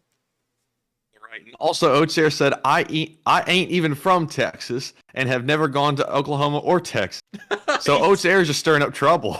Oats Air has now become a protectorate of Texas. Well, no, Texas has become a protectorate of Oats Air. And so with that, we are on to the next one. All right, and up next, we have a $20 super chat from Blue Flam 777, who, got a little something on the phone there. Sorry about that. We have that $20 super chat from Blue Flam 777, who says, Ukraine and Russia were trapped on an island. The shore was 50 miles away. Ukraine swam 45 miles and drowned. Russia swam 25 miles, got tired, and swam back. What does that mean? I'm trying to figure out if it's like, is it symbolic of something, or is that like an actual thing? I don't think it's a thing, because if it's talking about Snake Island, the Ukrainians ended up winning that one. So I don't really know what that means. But I do thank you for the support. Fortunately, I don't really know if we can address the comment fairly well because I don't really understand it. But thank you so much once again for helping this channel to keep on running. And with that, we are on to the next one. All right, and up next, we have a $17 super chat from Snoozy Green, who says, well, peeps, like the stream and keep up the good work supporting. Give chat member my question, please. Smiley face. And thank you so much for the support. Also for the little smiley face. Matthew said that in a very, like, satisfying way. It was like, smiley face. It's like, you know, like, you hear the smiley face in the word. But thank you so much once again for the support and helping this channel to keep on running. It does mean a lot to us. And of course, without viewers like you who support this channel, it wouldn't be possible for us to do this. And so, with that in mind, we will make sure to get a live chat in your honor. And so with that, what do we got, Matthew? And the live chat question goes to... I'm fumbling here because my spreadsheet's locking up on me again for some reason. Let's see here. It goes to DL Hemingway, who says, have we heard what Max Pro MRAP models the U.S. has given to Ukraine? Apparently, they've only given the Max Pro, and I know that sounds kind of lame, but I haven't seen actual full-on MRAPs in Ukraine. I've only seen the Max Pros. I don't know which one, though, because I know that there's different variants, but I'm not actually sure which one. I believe, based off of the pictures, it would just be the Max Pro Dash, which is so cool, by the way. I love it. It's so cool, isn't it? I mean, like, it's a cool looking armored car for sure. There's no way you can say that this thing isn't cool looking. This is the one I think that we've sent in mass. And also, I really like how it kind of just keeps like a front end of an 18-wheeler in a way. It kind of reminds me of a Kenworth. If I had to describe it somewhere. Oh, I don't know about that. Well, any truckers are in the chat about to roast us. Yeah, well, what do you think it looks like? I mean, it looks like the front of one of those commercial trucks, like that make local deliveries. Yeah, I know the ones you're talking about, but I don't know the make of them. Can you guess, Matthew, so that way we can get all the truck drivers just enraged real quick? I want their blood to boil. Well, this one is an international truck, but there's also, I believe they're variants of international trucks. There's also some Isuzu trucks. I'm mispronouncing it, I know, that have that like flat front face of the truck with the box on the back. And there's also, I think, some Ford models as well. There's several different manufacturers, though. Interesting. And so with that, I hope that answers the question fairly well. Oh my god, they made a pickup truck? What? Wait a minute, hang on. I gotta pull that one up. The Max Pro MRV. Like, oh, it's a recovery vehicle. They made that has got to be the coolest tow truck ever. That is neat. You know, like, unpopular opinion, I kind of don't like it. It kind of looks a little silly. Get the hell out of here. But I think it looks cool. Look at that. It kind of looks a little, like, too extended or something. I don't know. It looks kind of wrong. You know, for some reason, it's giving me a Bedford vibe. A Bedford truck. 1940. No, not one of these. I'm talking about the flat front. It reminds me of a Tatra. Tatra? Yeah, a Tatra. T-A-T-R-A. I mean, what in the world? That's just stupid. That's a real thing. And that's just stupid looking too. I don't see that. Also, ooh, cool. Look, SnowRunners. I've never gotten that game, but it always looks cool when you look at it. But then Oh, it's fun. I played it. Oh, okay. Matthew plays video. Here's something that makes me scared to say this, because Matthew and me both play video games. I'm sure a lot of y'all play video games, but every once in a while I'll see someone come through the comment section, and maybe I'll start clipping these comments so that way I can show them later, maybe in a video where I respond to hate comments or something. Although I don't really like those videos. Someone sat there, these people are so immature, they play video games. It's like, what? Do you not have, like, hobbies? What do you do in your free time? You just sit there and look at the wall? You know, it's like, what do you do? Like, you know, it's like, I bet you watch TV. Anyways, moving on from that, Matthew does play some games. I think he does play SnowRunner, and he did say it's pretty fun. So, yeah, he does play SnowRunner. But I don't see the similarity there. But with that, before we stay on this one too long, I hope that does answer the question, because I believe they're just Max Pro dashes. And with that, on to the next one. And I saw Joe Dimmitt say in the live chat, are you talking about the cab-over-engine military trucks? And I know the ones you're talking about. I'm not sure who the manufacturer is. I think it might be General Dynamics, maybe. It's one of those sort of obscure ones that really doesn't have a brand, but they make everything. Let's see. Are you talking about a British one? Yeah, I think I'm talking about this Bedford QL here. This is what I was kind of thinking about. It gives me that recovery vehicle kind of gave me that feel, because the whole cab is like all the way over, like literally the engine is over the wheels at the very height of the top of the wheel, and the engine's all the way up there. Also, I think these things kind of look neat. I don't know about y'all, but I kind of like them. But with that, you know, honestly, real quick, not to go into a rabbit hole. You know, I hate to say this because it's going to turn the viewers a little bit, but the really, really old, like, Chernobyl era, like, Soviet truck, you know, the lifted type, you know which ones I'm talking about? Yes, I believe it's a ZIL 130. Like these? No, that's not it. That's not it. It's like their military version of the truck. It's got that sort of Tatra front end to it and everything that we just looked at. Like the Chernobyl era truck. Chernobyl trucks. I'm sure there's some out there in some kind of lot wasting away. Like this one? No, not that one. Click off of this picture. Let's see. That one down there on the right. That the green one. This one. Yes. That one. That's the kind of truck right there that kind of has kind of like a real rugged look to it. It's not really like a pretty truck, I guess you could say, but it looks pretty rugged. I gotta be honest, if you like this, Matthew, I think you'll like Studebaker trucks. Let me pull those up for you real quick, because these look a lot like them. Not these, not these. These are all hideous. I'm trying to find the actual... Here we go, like a World War II Studebaker truck. And it's got like bicycle tires on it, though. Well, I mean, it's World War II. I mean, it's like what are they supposed to do? Just waste rubber? No. But really, though, if I had to pick, I'd probably go for a Unimog. Yeah, that's a pretty good one. Anyways, we got to get out of this rabbit hole. This is going to just eat up time, I can already tell. So with that, we are on to the next one. All right, so up next, we have a $17 donation from Mike D, who says, please visit 49 Main Street, Essex, Connecticut. I grew up in this area of Connecticut. Also, seeing the prefab concrete pillboxes assures me that each Russian soldier will have his own personal mausoleum. And thank you so much for support. Also, it is good to know that they will have that. And also, let's take a look at your hometown of Essex in Connecticut. It was in Connecticut. It wasn't in Maine, right? Because for some reason, I think it's in Maine. Testing, 1, 2, 3. Is that a question? Yes. He said 49 Main Street, Essex, Connecticut. Okay, so we are in the right place. Oh, crap. Amityville Horror. Where's little Jody? Where's Jody? You gonna roast him like that? No, I'm just kidding. I'm just playing around. I love these little towns. I love New England towns. They look so cool. But I gotta like Walt Disney World through this main section. I gotta be honest with you though. This house right here. Let me go back here and take a look at it.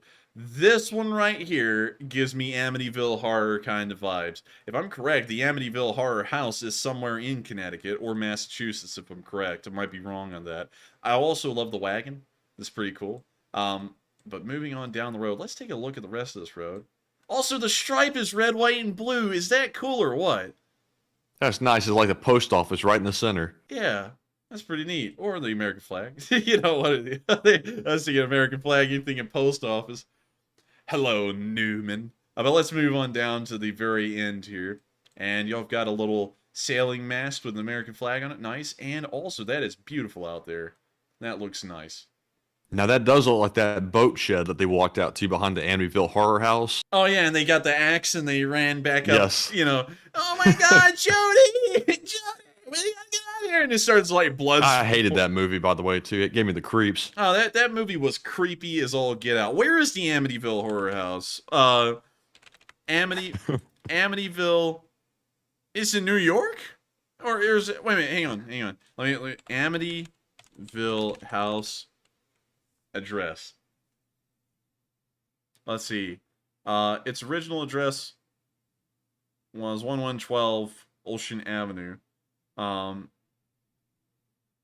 So let's go to Ghosts Fandom. Let's see here.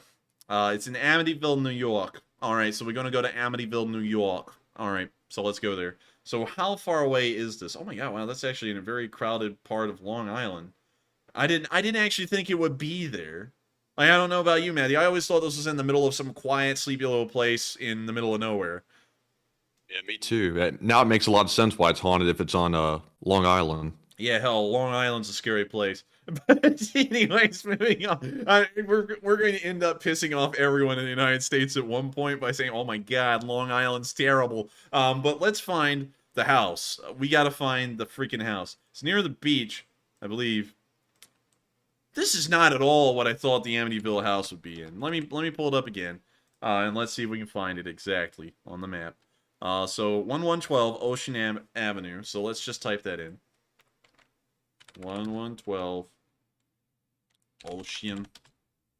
Let's just type in Ocean Avenue. I'm sure they'll find it a lot quicker. Ocean Avenue, Amityville, New York. So it's up here. It's on this street. Where's the Amityville house? It's not a... Oh, wait a minute. It's going this way. Okay, so... Let's see. Sunny Pampery. So it was 1112, so we need to go down the road this way. Uh-oh! Uh-oh, we found it! 1112. Let's take a look. You gotta be freaking kidding me! They blurred out the house! I'm sure they've had a lot of problems with folks trying to hunt it down and, like, go look after it. They have a little no trespassing sign, like that's going to help. I'm sure someone's got a little, you know, one of those stupid little, like, Geiger counter looking things. There's spirits in here and we'll find them, you know, and they throw down the Ouija board and all that. But, dang it, we can't even see the freaking house. And look, it's blurred out there even. But they got smoke help and free cleaners. But anyways, with that, sadly we can't take a look at the Amityville house, but your little town there in Connecticut, if we can find it again. Where in the world was it? Where in the world did it go? Like, it's like disappeared now. Are you kidding me? Essex, here we go, Essex. This little town kind of reminds me of that, but I really like the look of it. It's neat. It reminds me of what I would think old, New England would look like. And so with that, thank you so much once again for the support. And also, Matthew, did he want us to address a live chat? And he did not. All right, and so with that, I hope you enjoyed us taking a little look at your hometown of Essex. And also, while I did make some Amityville jokes and we spent a lot of time looking at it, I do like the look at these little towns. And also, I've heard something, and maybe you can corroborate this, that in New England, some houses that were built in the 1600s were built with windows that were sideways a little bit because it was believed that witches could not fly through them. And I think that's probably the weirdest thing I've ever heard, and I don't know if it's true or if it's a wives' tale, but still a really cool story and also a beautiful town. And also, by the way, there was one of those Isuzu trucks I was talking about behind you. Isuzu? Isuzu. There, one of those. Isuzu. Like the lawn-looking trucks. Isuzu. And so with that, I hope you enjoyed taking a look at the Isuzu truck. And with that, we are on to the next one. And thank you so much once again for letting us take a look at Essex. All right, and up next, we have a $10 super chat from Tom Kelly, who says, Enforcer, is there a way to send care packages to units in Ukraine, coffee, etc.? Unfortunately, I don't know. Because our entire support and charity stuff that we do on this channel is entirely revolving around YouTube Give, and that's a system that I can tell you about until the cows come home, exactly how it works, what it does, how we do it. But sadly, I don't know about much beyond that. So I don't know of any specific programs and organizations where you could send care packages. I'm certain that they're out there, but sadly, I just don't really know much about them. And so with that, I thank you so much for the support. I hate that I can't answer the question for you, but if you would like to support Ukraine on this channel, we do run Sunday fundraisers through YouTube Give. I believe we've gotten up to $580,000 raised total. I'll have to go back and do some number crunching on that again. So I hope that answers the question fairly well and at least gives an option to support Ukraine, but sadly I don't know a lot about the care package direction. And so with that, we are on to the next one, and thank you once again for the support. And up next, we have a $10 super chat from Blue Flam 777, who says, Refus, outdated memorials. And also that was actually reface, outdated memorials. I would like to reface the comment. Yeah. Yes. Actually, Reface, outdated memorials. Hang yes. on, how are you supposed to say that? Preface or preface? Oh, it's definitely preface, so like without a doubt. Okay, all right. So now you can continue. I had to make sure. So Blue Flam says, reface outdated memorials to state the history as well as commemorate victims. I could see doing that, but in some instances, I don't really know, because, like, for example, in New Orleans, there was a statue. I don't know, it isn't around anymore. They tore it down, but it was made by the Daughters of the Confederacy in 1870. After it was made after a riot occurred, and I believe it was 3 to 5 black guys were lynched in the middle of the city streets. They made it, and it had a whole bunch of derogatory terms on it. And I've got to be honest with y'all. I'm just going to tell y'all, when the whole entire thing with Confederate memorials was going around the South, I didn't really understand a lot of why it was an outrage to some that they were standing. You know, it was like, you know, it's just a statue. But then I started to see some people that went around and would show you like what was inscribed on the bottom of them, and I was like, okay, it makes a decent amount of sense for most of them to be removed. Because, I mean, like, hell, man, I got to tell you, maybe you haven't seen the same ones I've seen, but some of them were just wild. I mean, like, you know, it was like we put up this statue in commemoration of the people who held down the so-and-so group. I was like, what? Like, it was just written in plain language in stone. I was like, that's a little nuts. And see, that's tricky because, you know, history can be ugly. So when we start getting to the point where we start erasing it, even though it is distasteful, you know, history is bound to repeat itself, in my opinion. Sometimes you got to look at the ugly stuff to know where you don't want to go and return to. But one thing I gotta say, I think we're about to start getting a little bit political on this, but one thing I gotta say with that is that these statues, most of the ones that were made to commemorate the Confederacy, were made in between the 1880s all the way up to the 1910s. And so is it really a part of history, or is it more so just commemorating an event that it wasn't even attached to? Because if those statues were made during the existence of the Confederate States, I would consider that one thing.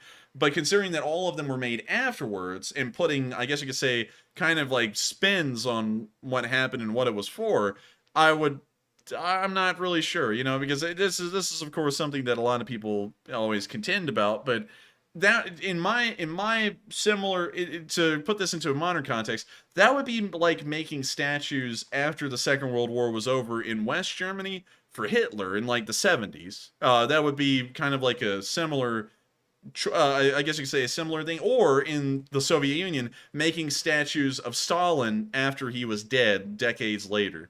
It would be something similar. So is it really about history, or is it about the preservation of history, or is it more so about the statue and it's, you know, anyways, we're going down a rabbit hole there. But anyways, on that one, just real quick to say, if it was made after the fact, then I would say tear it down, because that's really history. That's somebody trying to you know, stoke up bigotry, I would say. And that's the thing. And that's something that I didn't get until I started looking into it a lot also.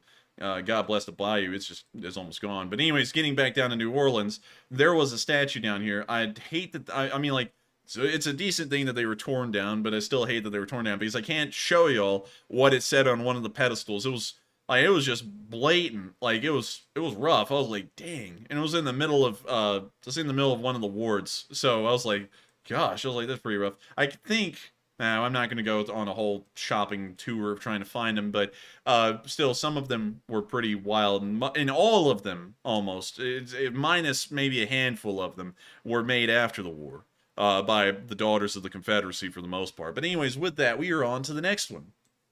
And up next, we have a $10 super chat once again from Blue Flam 777, who says, I can't spell, so this one goes to the chat. Wink. And thank you so much for the support. And we will make sure to answer a live chat question. So with that, what do we got, Matthew? And the live chat question goes to Akron Zero, who says, did you see Putin will not attend the G20 meeting because another world leader threatened to slap him in the face? Really? Who did that? Like, wait, hang on. I didn't hear that. Putin G20. Putin will not attend in person. Is it really because of slapping him? Let's see.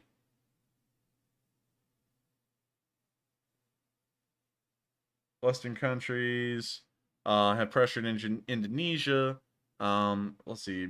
Senior member Zelensky said that Ukraine will not take a part in the G20 if Putin attends. He's expected to join the meetings virtually. Let's see. So let me go back. Who would be bold enough to say that? What world leader would be bold enough to slap him in the face? Who threatened to slap Putin at the G20? I gotta find this out. That I told him a foreign. This is according to Daily Mail, so take this with a grain of salt. A big one. But according to this article, it says that a foreign leader has threatened to slap him in the face, and that's why he's not going to show up. I have a feeling that would be a bad reason to not show up. Also, this thing is bombarding me with a million ads. They're not naming the world leader they're worried about, so that's kind of suspicious. I think that whole article is a little clickbaity, because if you're not going to mention who it is, I mean, and everyone's saying Zelensky, but how will Zelensky slap him in the face when he's attending virtually? So I'd think it was someone else, but they're not going to name him. And that tells me that's probably not true. So with that, we are on to the next one. But thank you so much once again for the support. And King is in on that. And it is also interesting here that he will not be attending, probably because he knows that everyone there doesn't support anything he's doing anymore. And with that, we are on to the next one. And up next, we have a $25 super chat from Fly Eagles Fly, who says, the Eagles are Monday night this week. Here is the 25 in advance. They got it in the bag. You guys are always entertaining, and the way you guys limbo hot button issues is refreshing.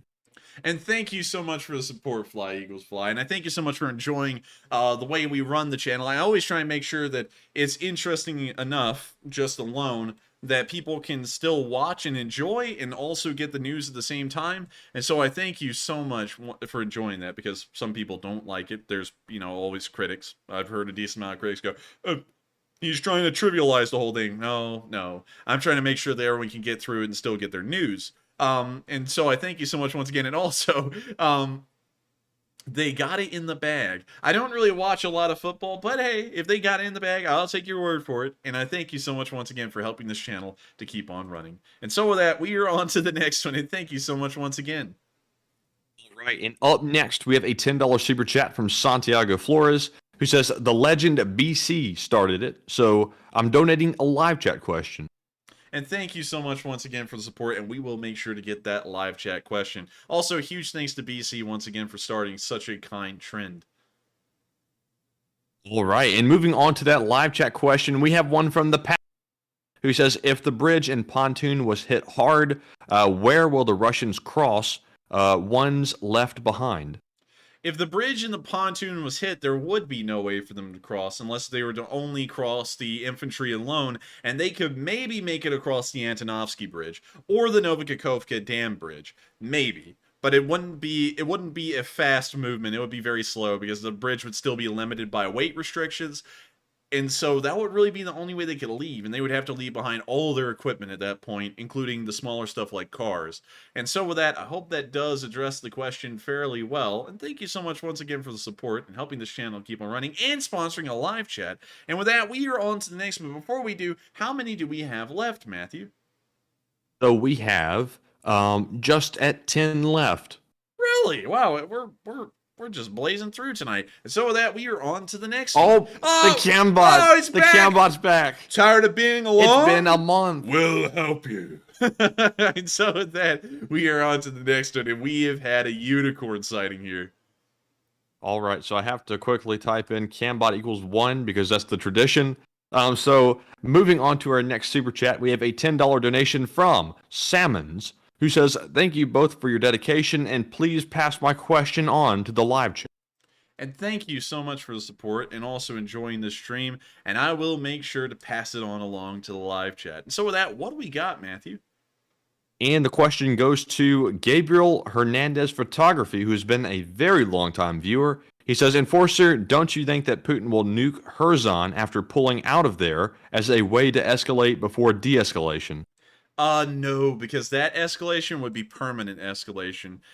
He would most likely retreat from Kherson and then solidify that front line, try and improve Russian positions and conditions along the rest of the active front line, and then try and sue for peace. Until then, I think that he'll try and keep the war going and try and keep de-escalating it the best he can. I just don't think that a nuke will be used, because if so, the U.S. has already made it clear that there will be severe and immediate action made because of that. And most people are saying that it will most likely be that the Black Sea Fleet will be destroyed almost within hours. And so with that, I hope that addresses the question fairly well, and thank you so much once again for the support.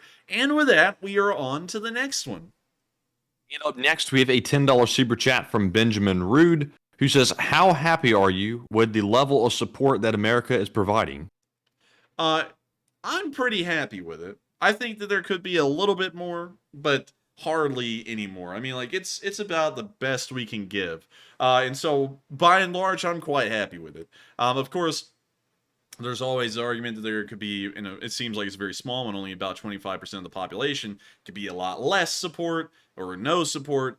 And then there's a decent amount of people who say it could be a lot more. But one thing you have to remember is that we can only send over as much as the Ukrainians can use, and sending over any extra is just wasteful. And so I believe we're sending about as much as Ukraine can absorb into their army and use at the same time. And so for that reason, I'm pretty happy with the support, and I think that it should continue on the way it has been so far. And with that, I hope that answers the question fairly well. And thank you once again for the support. And with that, we are on to the next one.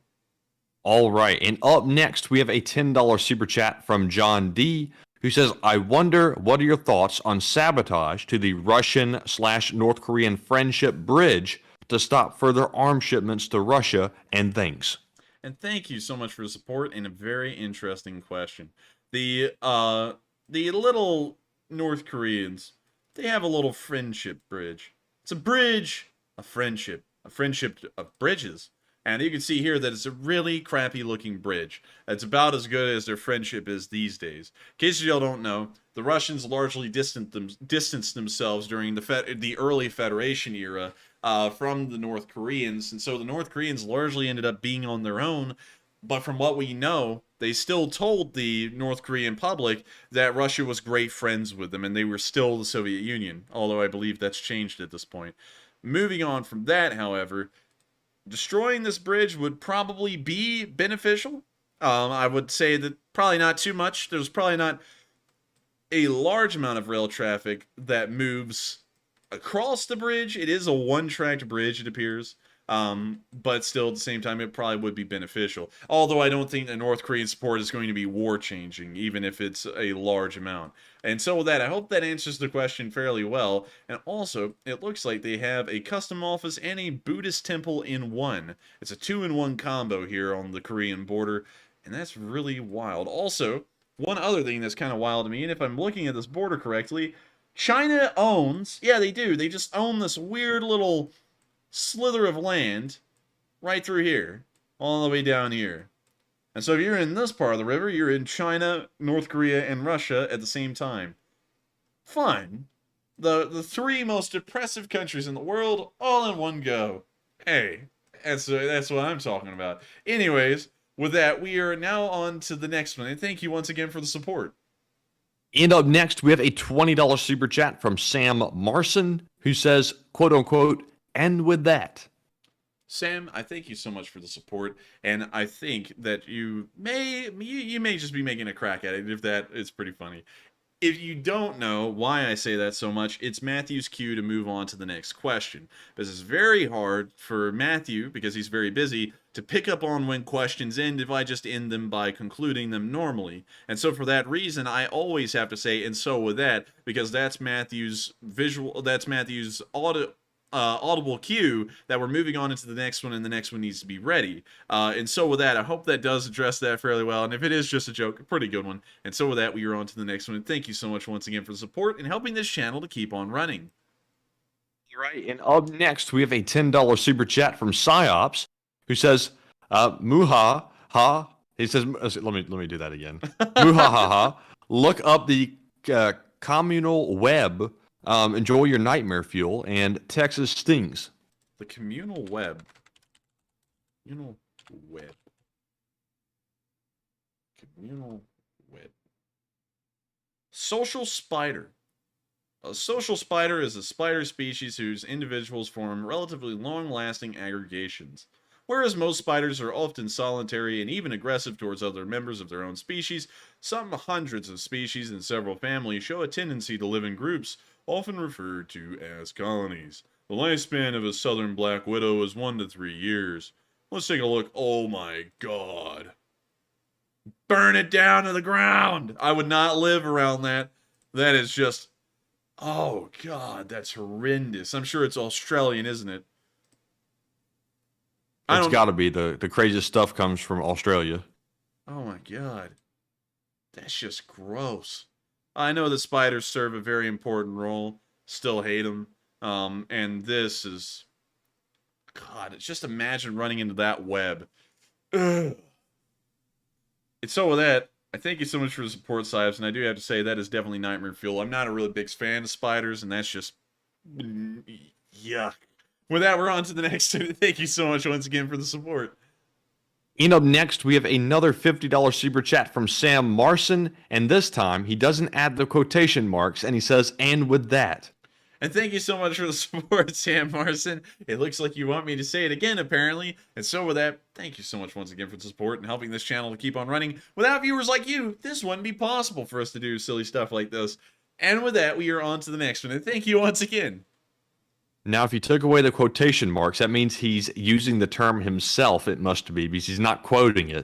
Okay. So he wants us to move on to the next question, apparently. I'm actually, Matthew, I'm going to have to call up our legal team and have a cease and desist letter sent to him for that. That is obviously copyright infringement. That should not be tolerated. I'm just kidding. But with that, we're on to the next. Wouldn't that be a trademark, though? I believe it. Trademark, maybe. I think that'd be technically a trademark. I don't think that would fall under copyright. Maybe. But I don't know. I would have to look. Do we have any lawyers in the chat tonight? Is Hoodoo in the chat? Usually we have a decent consist of rocket scientists, lawyers, and ex-CEOs in the live chat. I wonder if we do tonight. Let us know if that is the case, because that's always crazy to me to think that folks like y'all are watching. But with that, we're on to the next one. All right, and up next we have a $10 super chat from Sergio, who says, "Thanks for your work, Enforcer and Enforcer Matt, and please pick a chat question." And thank you so much once again for the support, Sergey, and helping this channel to keep on running. And thank you so much for enjoying it as well. It is a high honor for me to know that a lot of people do like this channel, and I'm glad that we're able to get y'all's news fix to y'all every single day. If you are new to this channel, once again, merciless plug, make sure to subscribe. It helps us out a lot, and it helps the Lee Springer Army to grow. And so with that, we are on into the next one. Well, actually, the live chat. So what do we got for the live chat? So the live chat goes to the Tothinator, who says, in your opinion, could the newly agreed peace talks have anything to do with the withdrawal from KHERSON? I don't think so, because the conditions laid out by Zelensky were very ambitious. Most likely something the Russians won't accept. So I think it's more so a coincidence that both of those are happening at the same time. But I feel in this one I have a very large leeway to be wrong. So take that with a boulder. Take that as a salt mine, because that could be entirely wrong. So with that, I hope that does answer the question fairly well. We're on to the next one, and thank you once again. All right, and up next, we have a $6 super chat from Firehawk. And I'm not sure how to say the first part of that name, but it's from Firehawk, who says, will Kherson be Russia's El Alamein? Kherson will most likely be Russia's Dunkirk.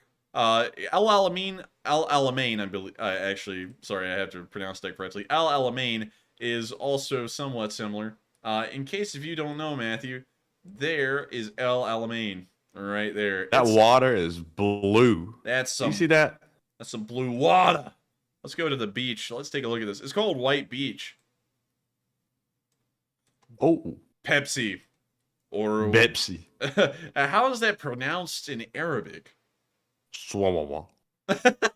It's like S with like several W's behind it. Oh my god! The Russian. Whoa! Oh, no way! Oh no way! We're gonna get it's banned just off. a leg. We're gonna get banned off YouTube.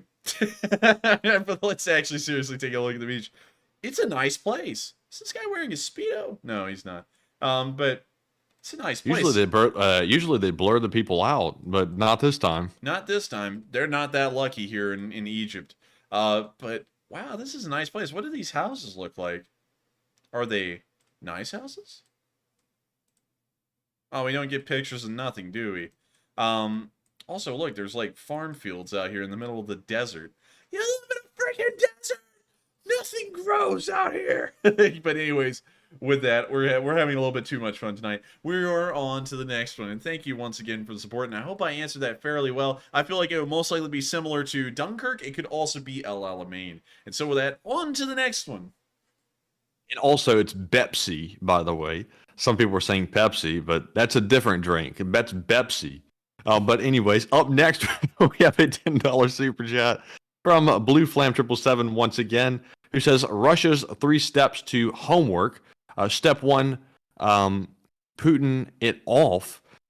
Step 2, Stalin. Step 3, Russian to finish. And 4, Ukraine take me a fail. Oh my God. Blue Flame, how long did it take you to come up with that? That's pretty good. Blue Flame, that is quality right there. Oh my God. Putin off step, Stalin step, Russian to finish, and Ukraine take me a fail. Ukraine takes me a fail. To fail. Oh wait, he corrected it. He corrected in the live chat. Ukraine takes me to fail. And then he said, damn! As in the Hoover Dam. But with that, I thank you so much for the support, Blue Flame. And that is original. And also, Paddington said, very poetic. And I would have to agree. It is very poetic indeed. Have you ever thought about becoming a writer, Blue Flame? Because I believe that you would have a great career as a writer. And so with that, thank you so much once again for the support and a really clever super chat. And with that, we are on to the next one. And thank you once again. And up next, we have a $5 super chat from Philip Fixes, who says, Florida's East Coast gets its turn tonight. Stay safe, honey badgers. Storm surge can kill, even in a Category 1. Follow local evacuation orders. Slava LSA, and please add Flagler, Volusia, and Brevard evacuation zones to the super chat, please. And we will.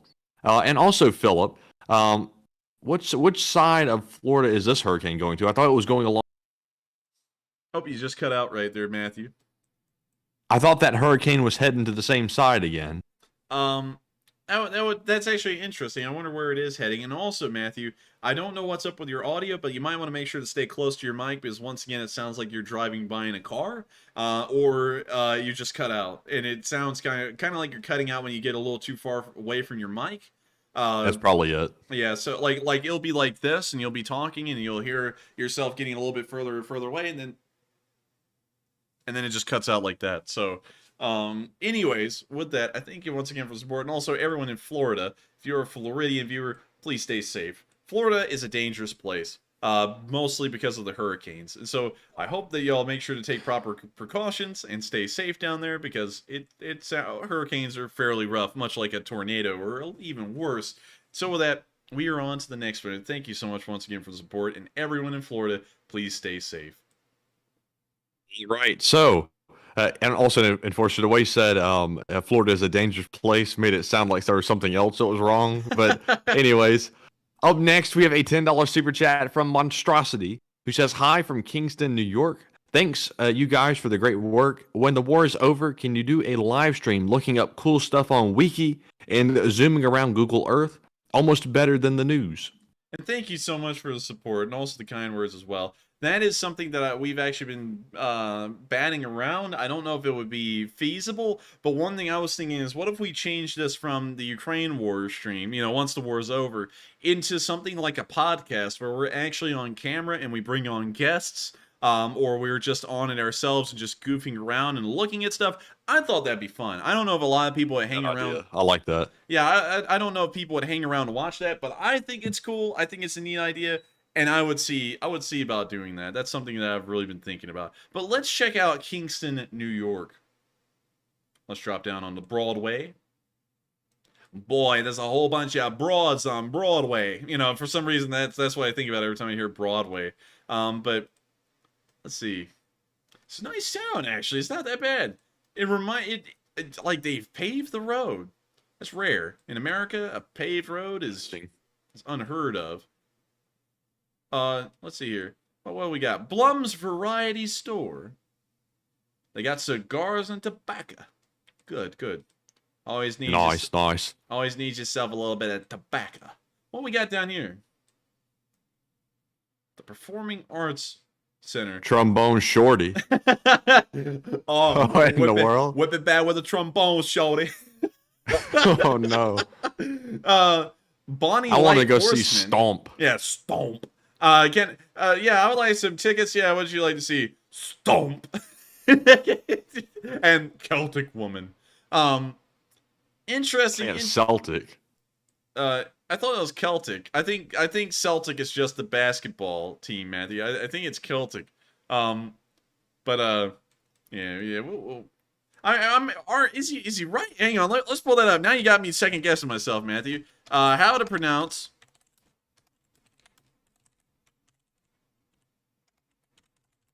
Celtic? Let's see here. How to pronounce Celtic? The woman in the YouTube video said Celtic. Up. Celtic. Wait a minute. Hold on. What's this guy saying? Let him say it again.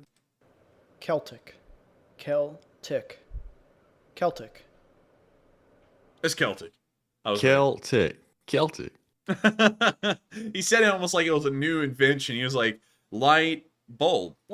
It's almost like that. It's like radio.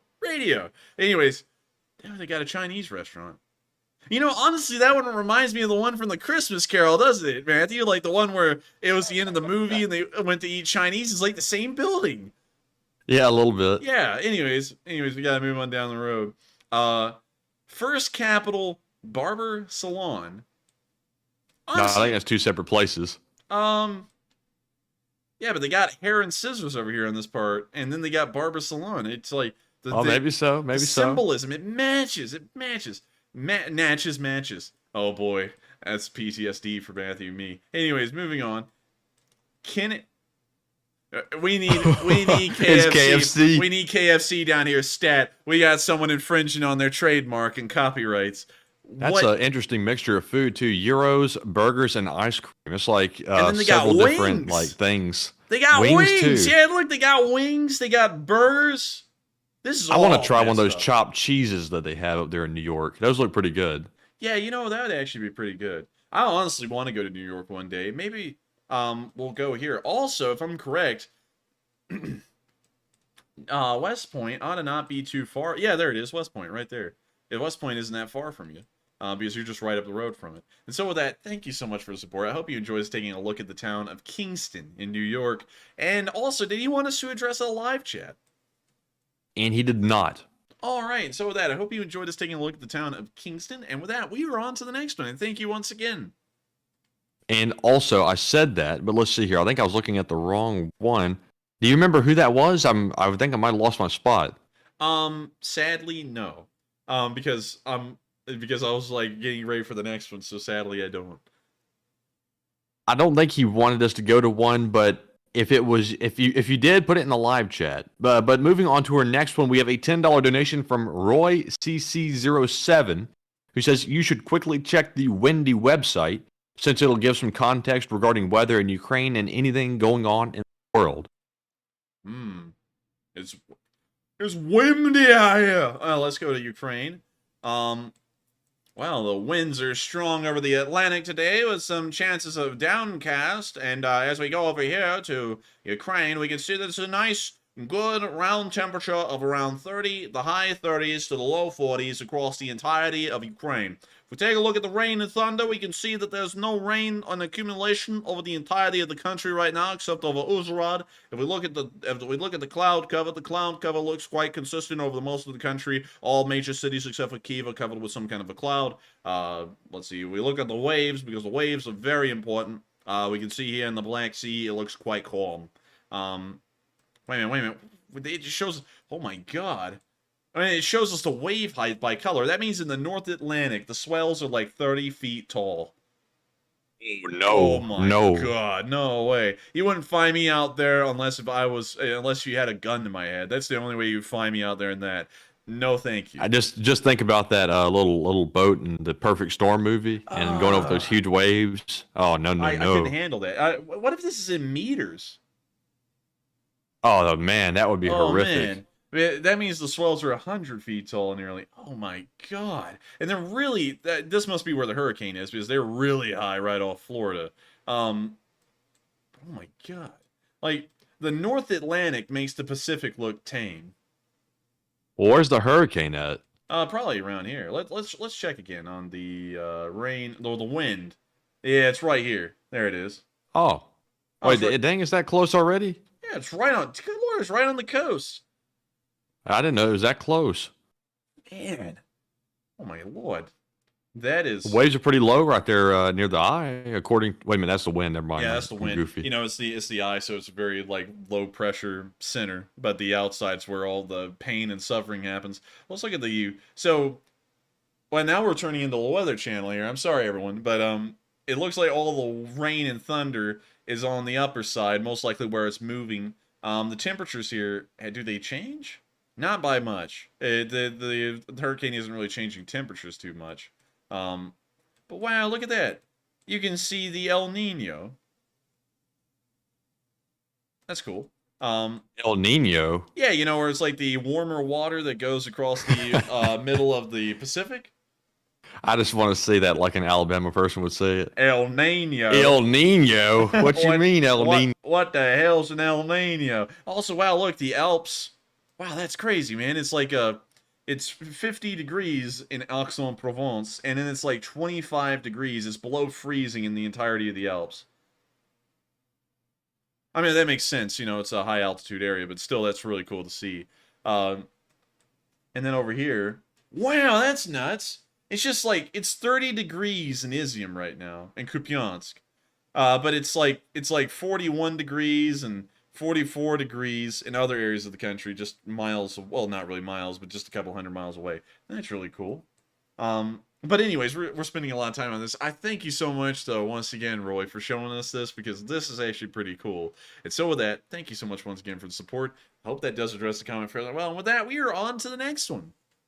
And up next, we have a $5 super chat from Chip Kerwan, who says, what is the overall strategic criticality? Chip, I must admit, I've never heard the word criticality before. He says, what is the overall strategic Snehurovika? Is it Snehurovka? Is it proof that Ukraine is dynamically tricking out the dumbass Russian trap? And I thank you for the support, Chip. Sadly, I don't know a lot about a lot of information exactly about the Snehurovka area. We haven't gotten a lot of picture or video evidence of actions going on there over the past few days. But it may be the case that the Ukrainians are really besting the Russians everywhere on the front lines right now, and especially in the KHERSON area. Definitely not in Snehurovka, but in other areas of the front today. And so with that, thank you so much once again for the support, Chip. And I hope we were able to answer that question fairly well. And with that, we are on to the next one. And up next, we have a $5 super chat from OCB, who says, when the combat activity trickles down, diplomatic activity will ramp up. Do you intend to report on daily relevant diplomatic news in Slava Ukraine? And I thank you for the support. And if it starts to become a major factor of this war, we will. But until then, it will be an afterthought. Because we always want to focus on the frontline situation, what's really going on the ground. And the diplomatic talks could stall quite easily. And so unless if we see that they are seriously picking up and they are going in a meaningful direction, we probably won't cover them until that point. And so with that, I hope that does answer the question fairly well. And thank you once again for the support. And with that, we are on to the next one. Up next, a big shout out to Jugs Shammy for putting in a $5 donation, but without a comment. Thank you very much for your support.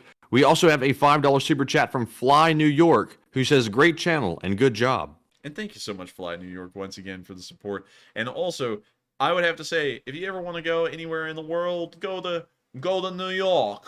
Let's take a look at New York City, because, you know, one thing, here's something I gotta say, honestly.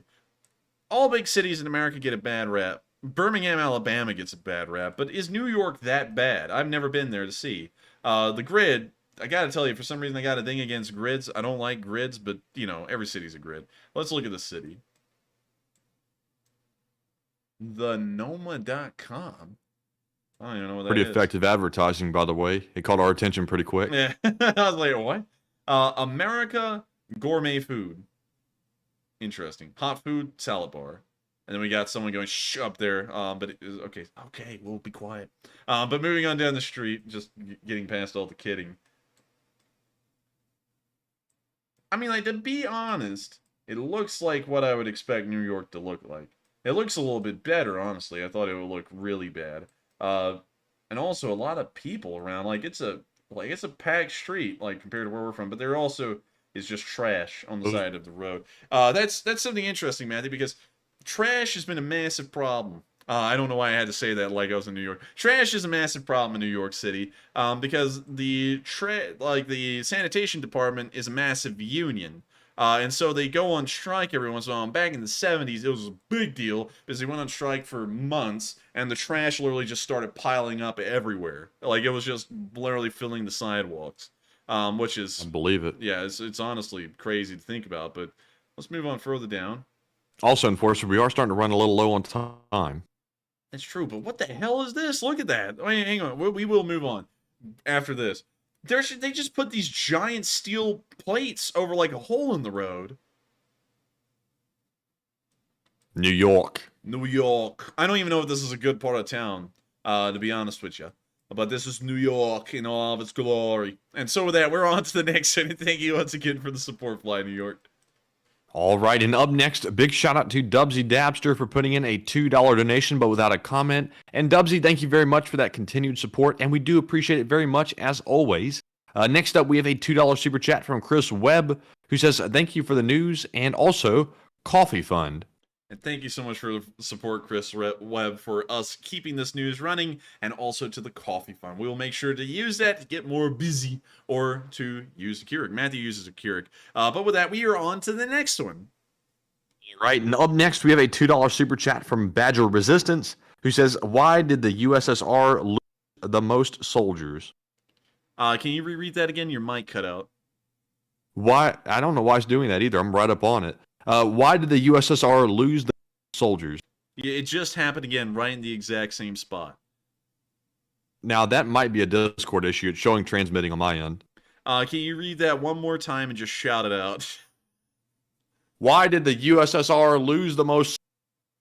Okay, can you type out the last part of that, because it cut out literally the exact same segment again. I don't think that's a Discord thing, Matthew. I think that's a mic thing. Oh, it definitely is. It's showing transmitting on my end. No, it's doing that consistently, partner. It's doing that. Well, it's Discord doing it consistently then, because on my end it's showing transmit. Why did the USSR lose the most soldiers? Well, the reason why is because one, they just got done with the Great Purge, so there wasn't really a lot of experienced cadre to lead the men around, you know, in circles. So that led to a lot of casualties. Also, what also led to a lot of casualties is the poor equipping of Russian soldiers. They were poorly equipped, poorly supplied, much like they are in the current war. And because of that, they just ended up dying a lot. And so with that, I would really have to say those are the two reasons that the Soviets ended up losing the most people. But you know what they say, When in Moscow, you do what the Muscovites do. You know what I mean? Anyways, with that, we're on to the next one. And thank you so much once again for the support. All right, and the final super chat of the night goes to AC0, who puts in a $2 donation and says, I can't afford more, but thank you. Free live question. And thank you so much once again for the support. And it's totally fine. Any amount of support is greatly appreciated. And if you can't support the stream, I'm just happy for you to be here. And so I thank you so much once again for the support. And let's get a live chat in honor of that super chat. Right, and the live chat question goes to, let's see here, Bobo Uzala, who says, what supply lines do the orcs still have available? Well, the orcs still have supply lines available across the southern corridor, going from Mariupol all the way over to Kherson. They also have all the supply corridors that come from Rostov-on-Don and maybe even Voronezh as well, although that's really far behind the lines. They have those. They also have the railroad corridors in DPR and LPR. I'm going to stop that because that accent is just, it's grating my nerves. Like, anyways, they have their normal supply lines from Rostov-on-Don, Krasnodar, if the railroad bridge is still open, and the land corridor from Mariupol to Kherson. And so with that, I hope that does answer the question fairly well. And thank you so much once again for the support and helping this channel to keep on running. And also, we do have actually one more super chat. It was from Pubbin, who puts in a $5 donation and says, whoa. And thank you for the support, Pubbin. And whoa, hey, man. And so with that, we're on to the next one. And thank you so much once again. I think we're into the live chats now, aren't we? Yes, we are. And it doesn't look like the New York accent went over. No, it doesn't. Paddington said, yes, accent is god-awful. I've never heard that term before, but that must be very bad. Yeah, apparently. And so I'm sorry, everyone. Apparently that accent did not go over well at all. So with that, we are now going to be moving on to the live chats. And due to time constraints, because it is running a little late again, we're going to answer 5, and then we'll be rounding out tonight's stream. And so with that, on to the first one. And the first one goes to John Underwood, who says, how many armed vehicles will Ukraine get from the retreating Russian rachists in Kherson? Well, you know, if I maybe changed the tone of the accent, maybe it would sound better, but it got such bad reception, I don't even want to do that. But I think they'll probably get dozens. It won't be hundreds. It will be most likely dozens, and even then, it might not even be a decent amount, you know, because will the Ukrainians want to keep a T-62? Probably not. So with that, I hope that answers that question fairly well. The answer, most likely in the dozens. And with that, we're on to the next one. Right, and up next, we have a question from Lars Andrews, who says, what does a thunder flash do to the eyes of a Ruski wearing night goggles? Well, it blinds the hell out of them. Well, that would be true. It would blind the hell out of them, probably. And so with that, I think we answered that question fairly well. And with that, we're on to the next one.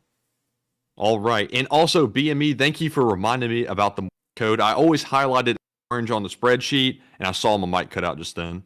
Can you still hear me? Yeah, I can still hear you, yeah. I got to fix that. I think it's a Discord threshold problem. I think it's set to low or high, one or the other. But BME, here's that Morse code. BME figured it out along with CFA, Mark Hodges, and WF2U. And they said the Morse code says the Russian government says they are winning and the army says they are losing. Lulz.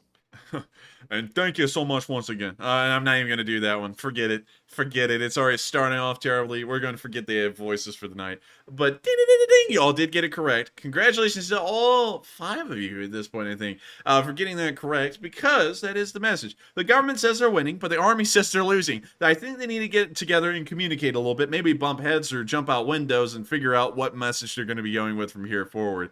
And so with that, hope that does address that Morse code fairly well. And with that, we are on to the second to last question of the night, I think. All right, and the next one goes to John Klaus, who says, will Russia eventually withdraw from Crimea too? Well, can you reread that again, Matt? Because your mic's cutting out like hell, and it's really hard to understand you. Will Russia eventually withdraw from Crimea too? Probably, but they'll probably have to be pushed out of Crimea because the Black Sea Fleet is based there, and that's what this war really started off as in 2014. And so with that, I hope that addresses that question fairly well. thank you so much once again for a really good one. And with that, we are on to the final question of the night. And so who is the lucky last person to throw in the lucky last question of the night? You know what I mean? And that viewer is Anthony Riley, who says, Enforcer, how do you know Russians won't blow the dam? It's the ultimate non-nuclear attack and won't enforce Article 5. Great question. They won't blow the dam because all the water that comes out of the dam is going their way. It's going to be going down towards the Lesky Sands National Park and not north towards Kherson. It, of course, would flood Kherson, but it wouldn't be some kind of a massive tidal wave that sweeps the city off the map and kills everyone in it. There would probably be a decent amount of time that these people would be able to try and leave Kherson City or just seek higher ground in a building and wait for the flooding to recede, because it would most likely be just days afterwards. So with that, I hope that answers that question fairly well, and we've reached the end of tonight's stream. I thank you all so much once again for watching. Of course, it's been an absolute pleasure to cover tonight's news with all of y'all, and of course, if you did enjoy, make sure to hit the subscribe button, because it helps this Lee Spring Army to grow, it helps this channel to grow as well, and helps us to spread the word to more people that the Lee Spring Army and the Enforcer channel is a thing, and that we're here covering the war in Ukraine every single day, except for Mondays. Thank you all so much once again for watching. I hope y'all have enjoyed tonight as well, and thank you so much, all of y'all, once again, for being members of the Lee Spring Army. And so with that, I will see you all tomorrow at 10 p.m. Eastern Time to cover the next 24 hours of the war in Ukraine on day 260. Have a great night, take care, and sadly, I have not updated our outro card yet to include the new Ukrainian anthem, but that will happen tomorrow. And so with that, see you all around, take care, and have a great night.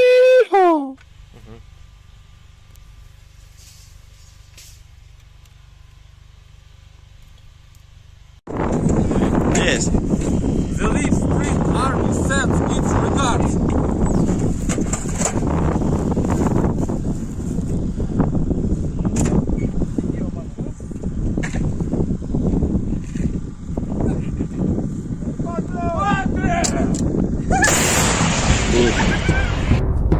Ще не вмерла України ні слава, ні воля.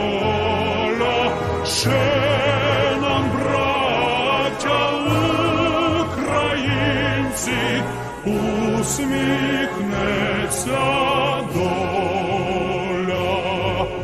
Згинуть наші вороженьки, як роса на сонці.